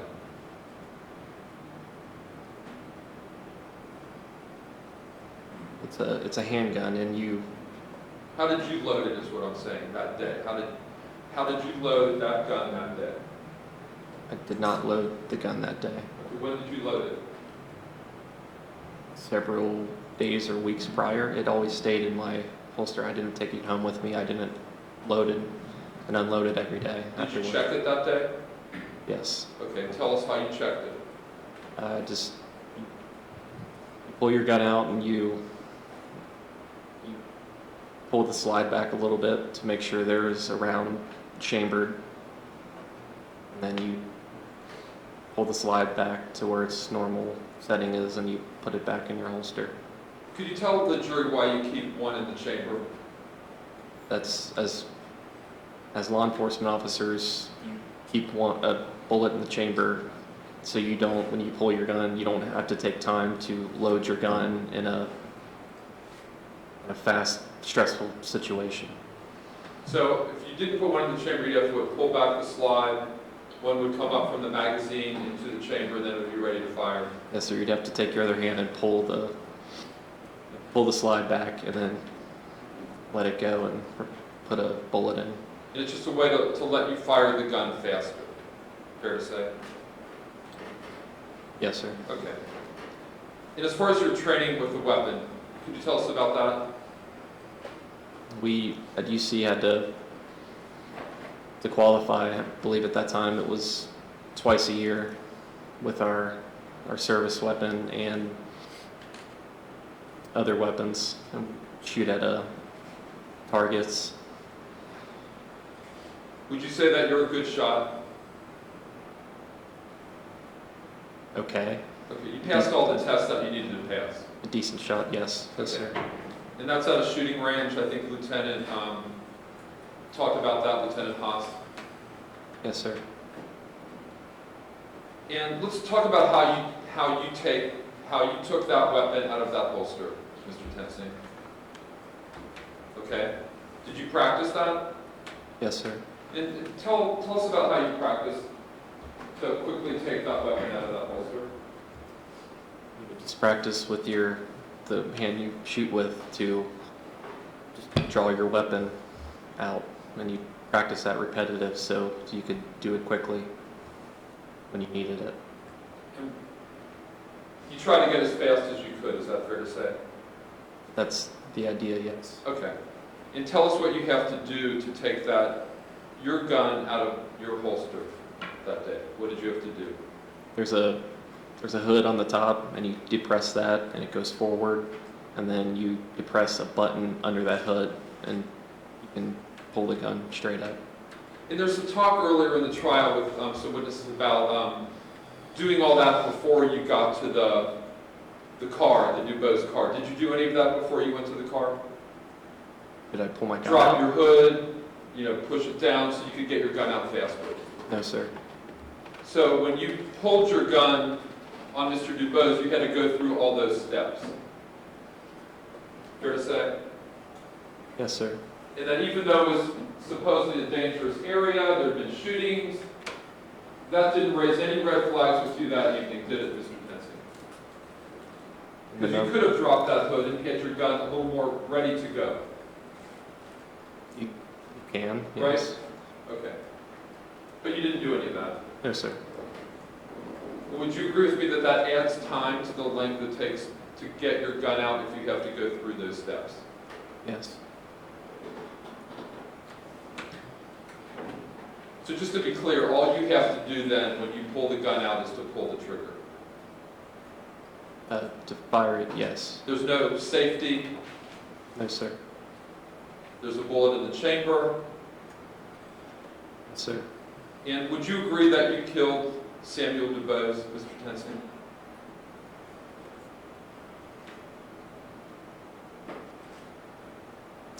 Yes, but I did it to stop the threat. You killed Sam DuBose, didn't you?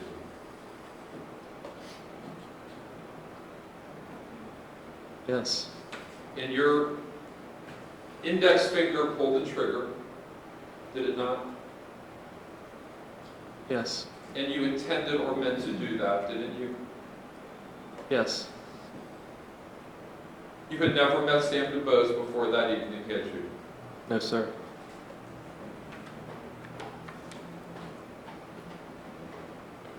And you would agree that you purposely killed him, that all the jury has to do is figure out if it was justified or not. Objection. Sustained. Judge Cox, for the basis of that let me ask you this, did you purposely kill him? Which I... No, sir. Sustained. Judge, that is an element we have to prove, and I think I can ask him You've if asked, he did you it on asked him purpose. 3 times, and he said yes. I don't think he did, Judge.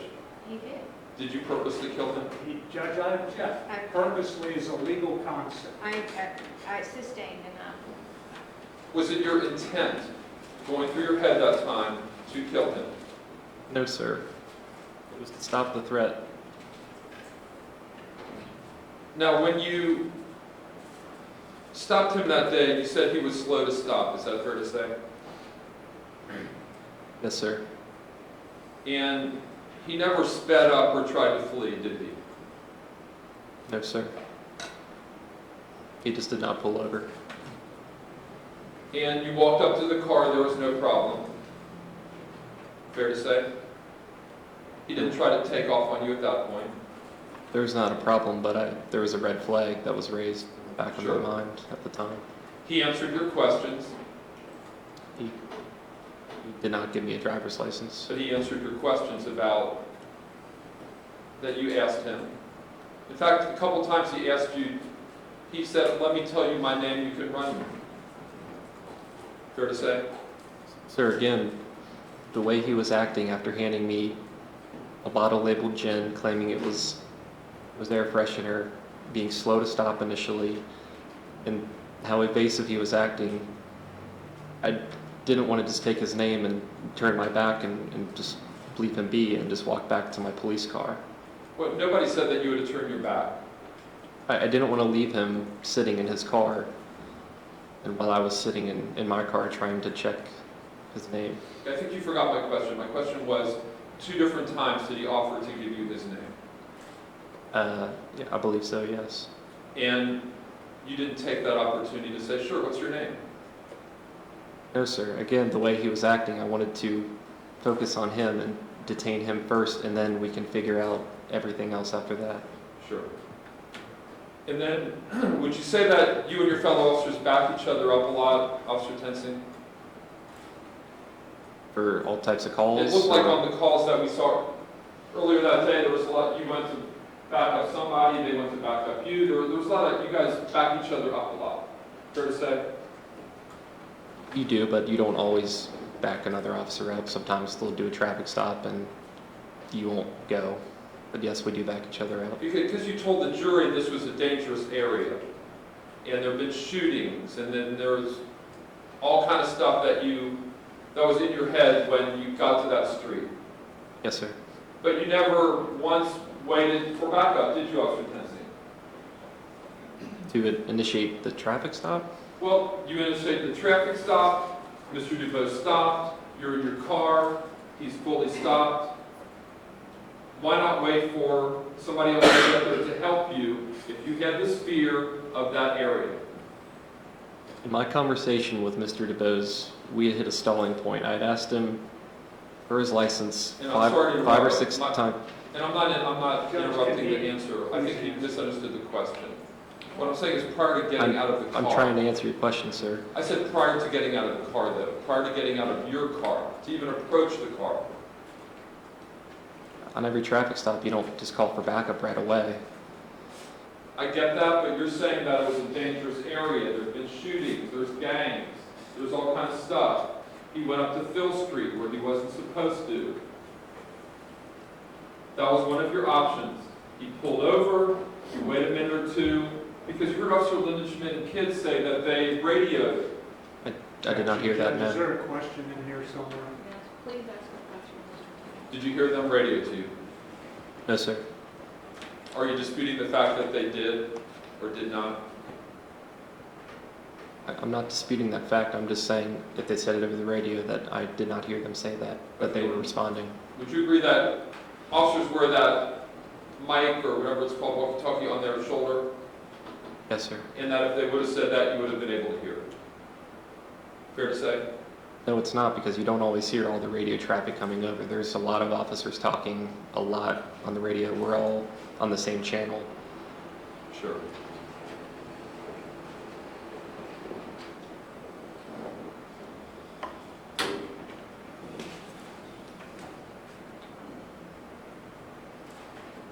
Now, did you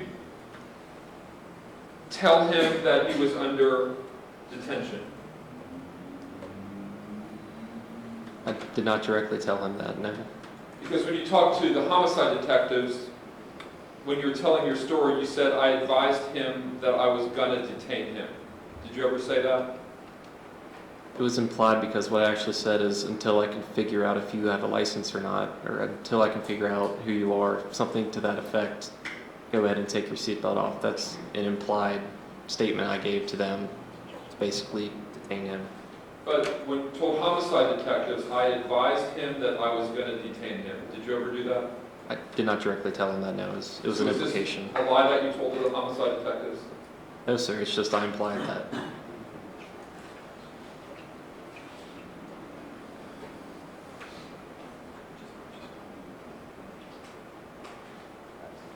Would you agree that before you gave the statement to homicide, you watched the video?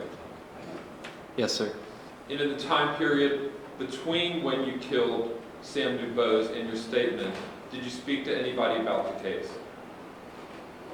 Besides my lawyer and my parents, no. Nobody asked you what happened? No, not before talking to the detectives. So you're telling the jury in those 2 days, you never spoke to anybody about the case, your friends, your family? You said you talked to your family? I talked to my parents about, yes, I did. And no one asked you what happened, and you didn't tell anybody what happened? No, sir, besides the detectives. You put a blanket of silence over yourself? Is that what you're saying? Yes, sir. I mean, I told my parents they were well aware of the incident and what happened, and my dad went with me to the attorney's office to watch the body cam, so they were aware. And you realized the stakes were high as far as whether you'd be charged or not, fair to say? I didn't know at the time. Well, because part of your training, they talk about what happens in police-involved shootings, don't they? There's a process afterwards, isn't there? You mean an investigation? Yes. Yes, sir. And you knew that, didn't you, Mr. Tensing? Yes, sir. And nobody told you when you were getting interviewed how to answer the questions or what you could say to try to beat this case? No, sir. Would you say you thought about it a lot in those 2 days? That's all you could think about, right? I've thought about this every moment for the last 2 years. Okay. And you had a lot of time to decide what you were going to say to the investigators and to the jury. Fair to say? There has been a lot of time, yes. And you've replayed it in your own mind, haven't you? Millions of times. And you heard Sergeant Hines say that they don't show videos to witnesses and officers in officer-involved shootings because it impairs the credibility of their statement. Did you hear him say that? Yes, sir. And did it impair the credibility of your statement, Mr. Tensing? Before I talked to the detectives, I did not ask to see my body cam. My lawyer showed me the body cam video at the time. Did you hear my question? Did it impair the credibility of your statement by you watching that? Because you relied on your seeing the body cam to fill in the blanks, or was it all from your own memory? It was from my own memory. We didn't get a chance to break down the video. I just watched it full speed a handful of times before we went to the detectives. Okay.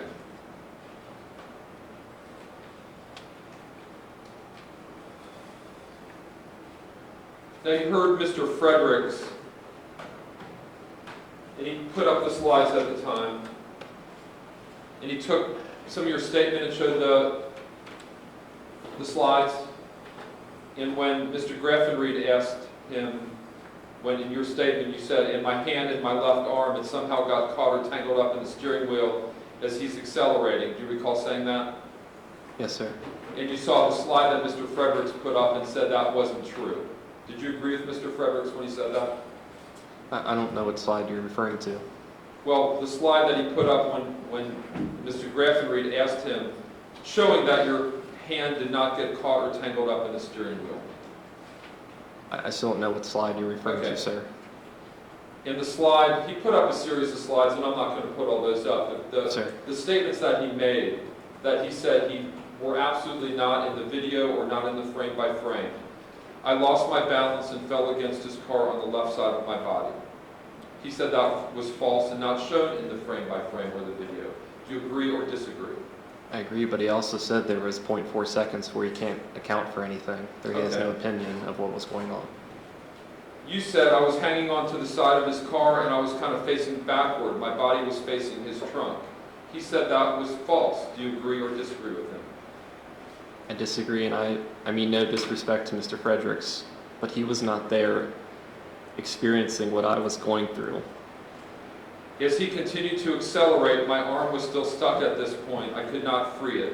He said that was false also. Do you disagree? I don't disagree with that, but that was my perception and my belief, what was happening in those split seconds. Let's go back to that. You said perception. So are you saying you misperceived that, or that's actually what happened? Sir, I misperceived that my arm was stuck in the steering wheel. And only after being able to watch and study the body cam did I realize that I believe Mr. DuBose grabbed or pinned my left arm with his left hand against the steering wheel. Okay. So I pulled my gun out, and as I'm falling, I'm kind of below the plane of his window. He said that was false. Do you agree or disagree with him? I disagree. So the only shot I could see that I could take to stop the threat was a headshot. That's the only part of his body I could really see at that point and had a clear visual of. He said that. Do you think that's false as well? Sir, again, I mean no disrespect to Mr. Fredericks, but he watched the body cam video and analyzed the body cam. He was not in my head examining what my eyes were seeing and what I was feeling during those seconds. So you say that's false as well? I disagree with that. Okay. And he just continued to accelerate, and that's when I discharged one round. He said that was absolutely false. Do you disagree with him on that? Disagree. I could feel the car turning, moving into me, and accelerating.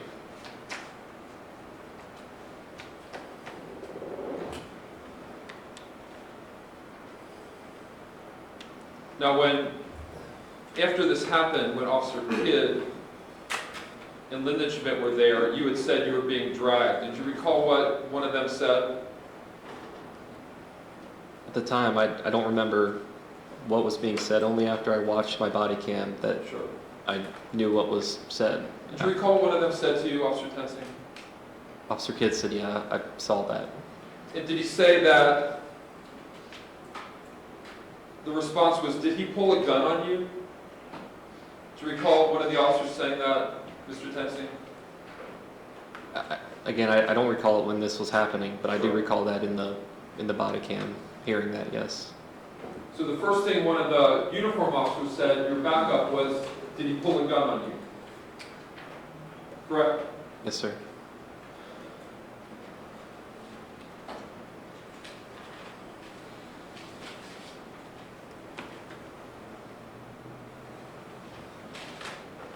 Now you told the Cincinnati police that you fired a gun on duty one other time at a dog. Yes, sir, at Green Hills. And would you say that it's fair to say that you felt that dog was a danger to you or others at the time? Yes, sir. Was it a danger to you or to others? It was a danger to me. And did that dog charge you? Yes, sir. And you thought that dog was going to hurt or kill you? It was growling and barking and running towards me, yes, sir. How close was the dog to you when you fired your gun at that dog, Mr. Tensing? 10 to 15 feet. And did you aim at that dog? Very quickly, yes. And you fired your gun Yes, sir. and you missed. Yes, sir. But your intent was to kill that dog. It was not to kill the dog, it was to stop the threat that the dog posed. Would you say it's hard to hit a moving target, Mr. Tensing? It is more difficult than a stationary target, yes, sir. Is it easier to shoot and kill a human who wasn't moving, who was trapped in a car with his seatbelt on like Sam DuBose, when you're only 1 to 2 feet away from his head? Can you repeat the question? Sure. Is it easier to shoot and kill a human being who wasn't moving, like Sam DuBose, who was trapped in a car with his seatbelt on, when you're only 1 to 2 feet away from his head? There's nothing easy about what happened. And the Sam DuBose shot was an easier or better shot than trying to kill that dog, wasn't it, Mr. Tennessee? We were closer together, yes. So it's easier to kill him than it was to kill the dog. Right?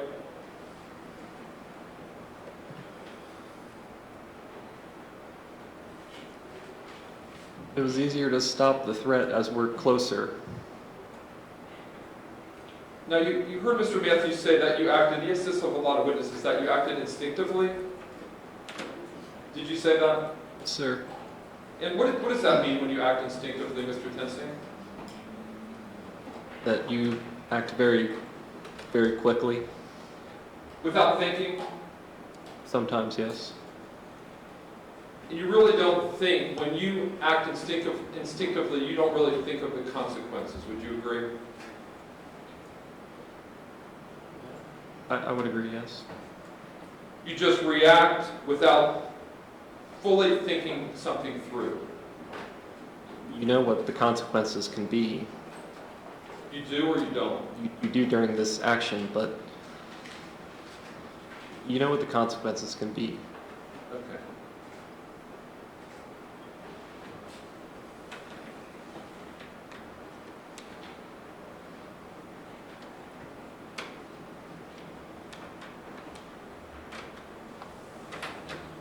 Because in your statement you said, they asked you, your statement's a homicide.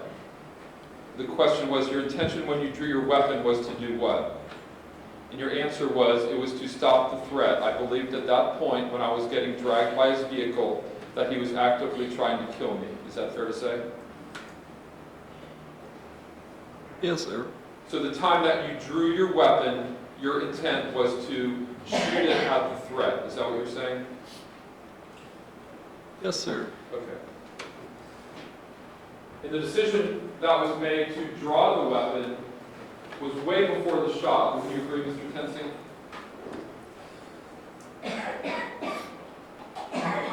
Right? It was quickly before the shot. Because you had to mess with your holster, you had to draw it out, you had to bring it up. That took a period of time.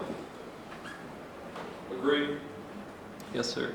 At the time that you went for that gun, what was in your head is you were going to shoot Mr. DuBose, or in your words, stop the threat. Fair to say? What was going through my mind in that moment is I'm already moving with this car and my arm is stuck and he's accelerating.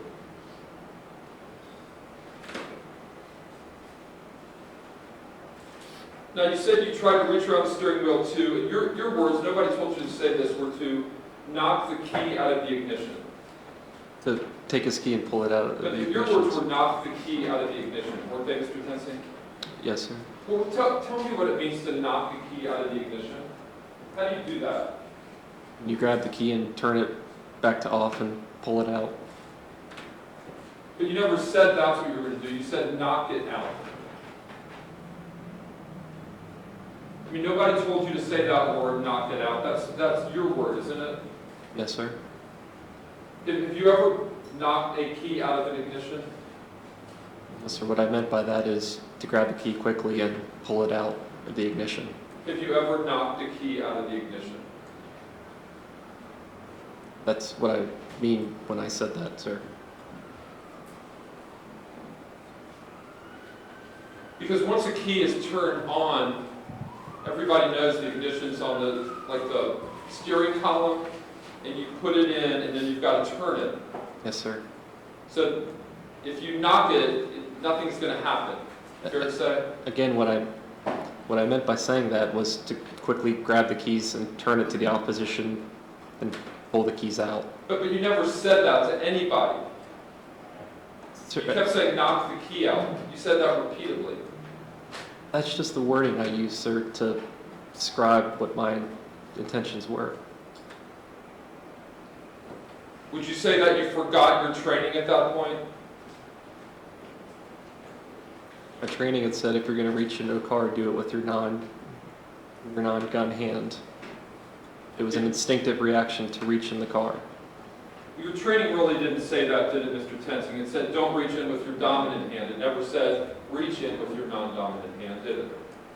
Said if you're going to reach into a car with, don't do it with your gun hand.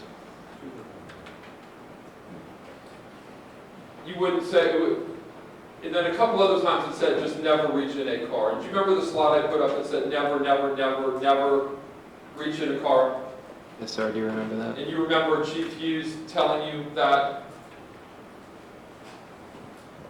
Yes, Right? sir, but even he said that there are times when you do reach into cars. Well, I think a lot of the officers said if somebody's unconscious or dead or passed out, or maybe you reach in a car to get somebody's license that they hand you instead of making them hand it outside the window. Would you agree this was the most extreme type of reaching into a car?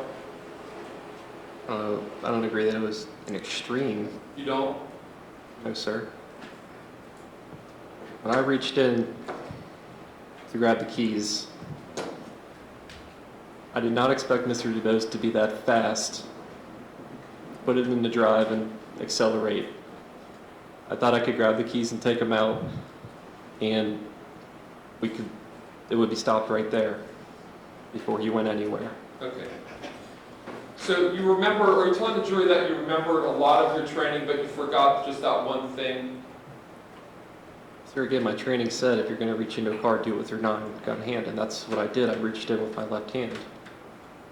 So you're saying you're following your training when you reached into that car? If what you're getting at, it's not advisable, I agree with that. It was an instinctive reaction. I reacted to Mr. DuBose's actions. And do you remember the part about cuffing somebody in the car? That was part of your training. Yes, sir. You remember that. You remember to approach the car and stand in a certain place. That was part of your training, fair to say?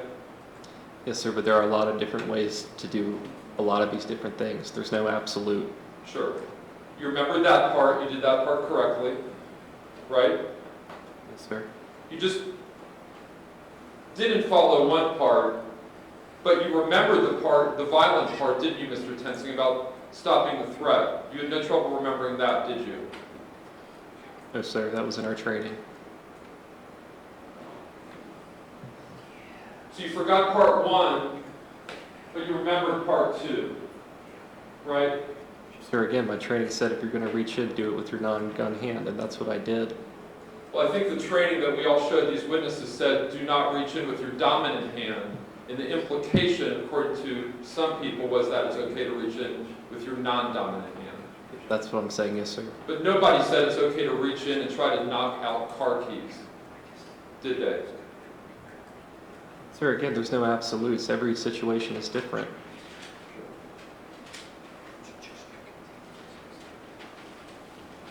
Now, you told the jury that you didn't know Sam DuBose was dead until you were at the hospital. Is that what you're saying? Yes, sir. When you went up to the car after the car crashed and you turned off the ignition, did you have your gun out at that point? No, sir. But you were covered at gunpoint, weren't you? Yes, sir. And that was part of a plan. You were going to be covered. You were going to turn off the car. Fair to say? Yes, sir. And there was 3 police, you and 2 others. Yes, sir.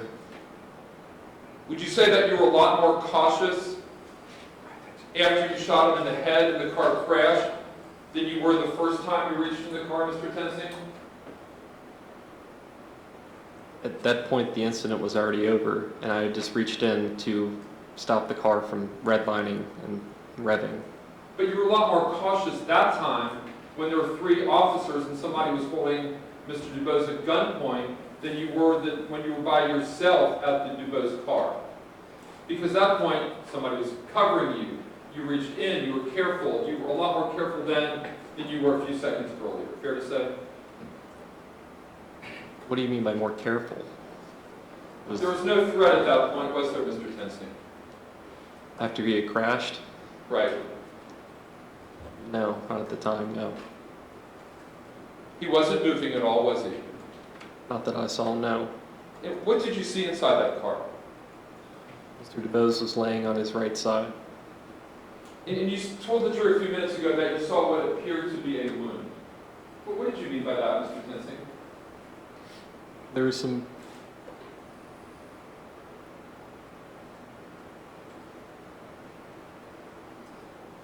There was some blood around his head area. What else did you see? I just saw blood. So you knew that you'd shot him in the head.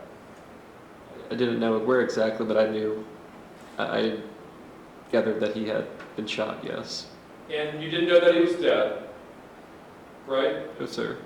And tell us, Mr. Tensing, why didn't you ask Sam DuBose how he was? I was in shock. That's your explanation? This happened so fast. I was just in shock at what had just happened. You didn't have trouble telling anybody how much your arm and your knee hurt, did you, Mr. Tensing? Even though you were allegedly in shock.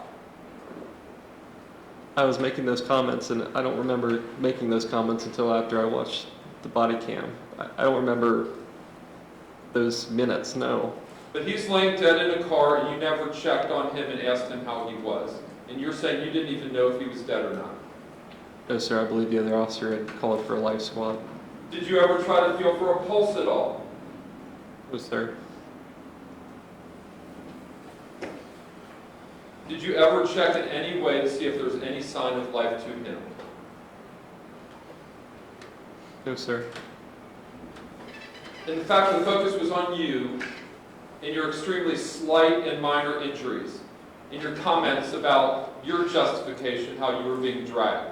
That's what you focused on, not the dead body of Sam DuBose. Fair to say, Mr. Tensing? But what I focused on? Sir, again, during those minutes, I don't know what had happened. My mind was just in shock. It was traumatizing, and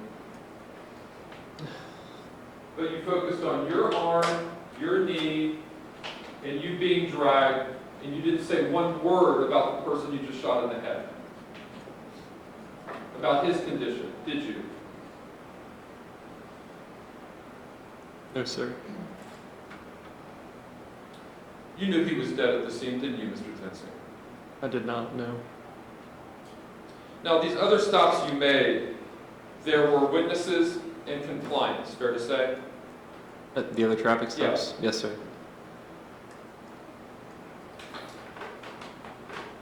And with Sam DuBose, it was different because he didn't exactly comply with what you wanted, and there were no witnesses, fair to say?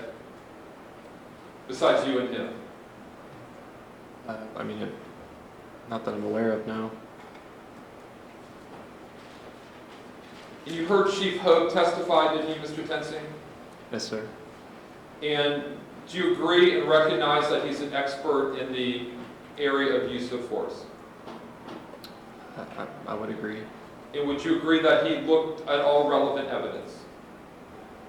I don't know what he did or didn't look at. Okay. You heard him say everything he looked at. Yes, sir. And did you hear him say that he hardly ever sides against an officer? I did hear him say that. And did you hear him say that you made a serious tactical error? That's his opinion, yes. Do you agree or disagree with that? Again, it's not advisable to reach your hand into a car, but I reacted to Mr. DuBose's actions. It was an instinctive reaction. I did not want a pursuit to take place. I thought I could stop it right then and there. Every situation's different. Could you answer my question? He said that you made a serious tactical error. Do you agree or disagree? I disagree. Okay. It's not advised, but Not a serious tactical error. like, sir, again, he's had time and months to evaluate this and study this. I made a split-second decision. And the experts can sit here and evaluate it and study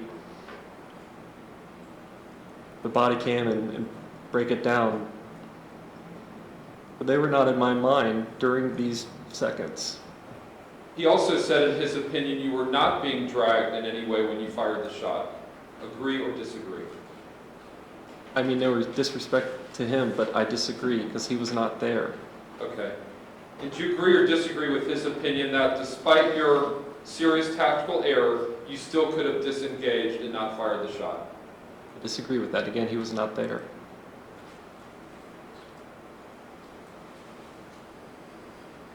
So you would agree that you went to your holster that day, right? During the incident? The incident. Yes, sir. You took all the steps necessary to remove your gun. Yes, sir. You pulled your gun. Yes, sir.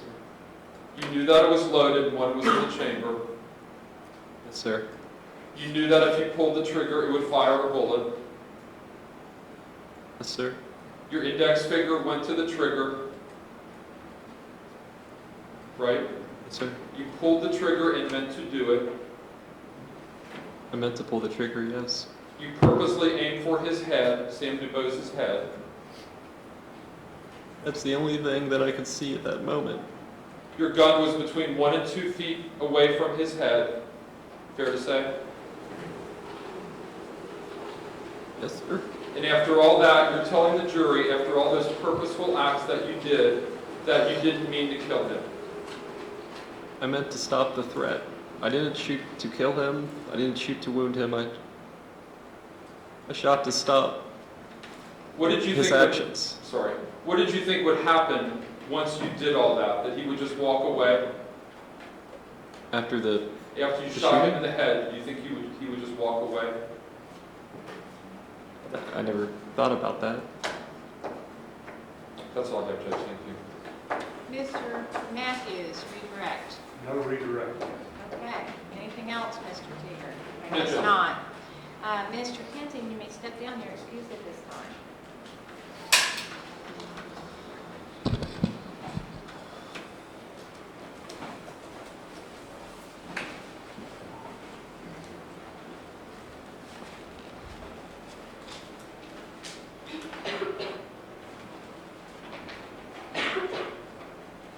Mr. Matthews, any other witnesses? Judge, we have no additional witnesses. I have a few preliminary matters before we rest. Okay, we'll take care of those when I excuse the jury. Is that okay? Yes. Okay. Ladies and gentlemen of the jury, I want to tell you how it's going to work on Monday morning. You're going to be excused now for the weekend. Monday, we will have closing arguments first thing. Then I will charge you, which is when I read you your jury instructions. And then I will release you to deliberate. With any luck, you'll be able to do that by about lunchtime. We will bring in lunch for you, so you don't need to worry about that. I do ask that you bring an overnight bag with you. Please, to be on the safe side, bring 2 days worth of clothes, just in case. I do not know that you will need them, but I want you to be, better to be safe than sorry and to not have something you may need. Monday night, you will go directly from here to be sequestered. You will be sequestered, assuming you are not finished with deliberations by end of day on Monday. You will be sequestered for the night. You'll be brought back at 8:30 in the morning on Tuesday to begin deliberations again at that point, okay? So that's the course that we're going to take over the next, once you come back on Monday. I plan on Monday to hold you until about 4 o'clock. So if you're able to determine something by 4 o'clock, great. If not, we will send you to be sequestered at that time.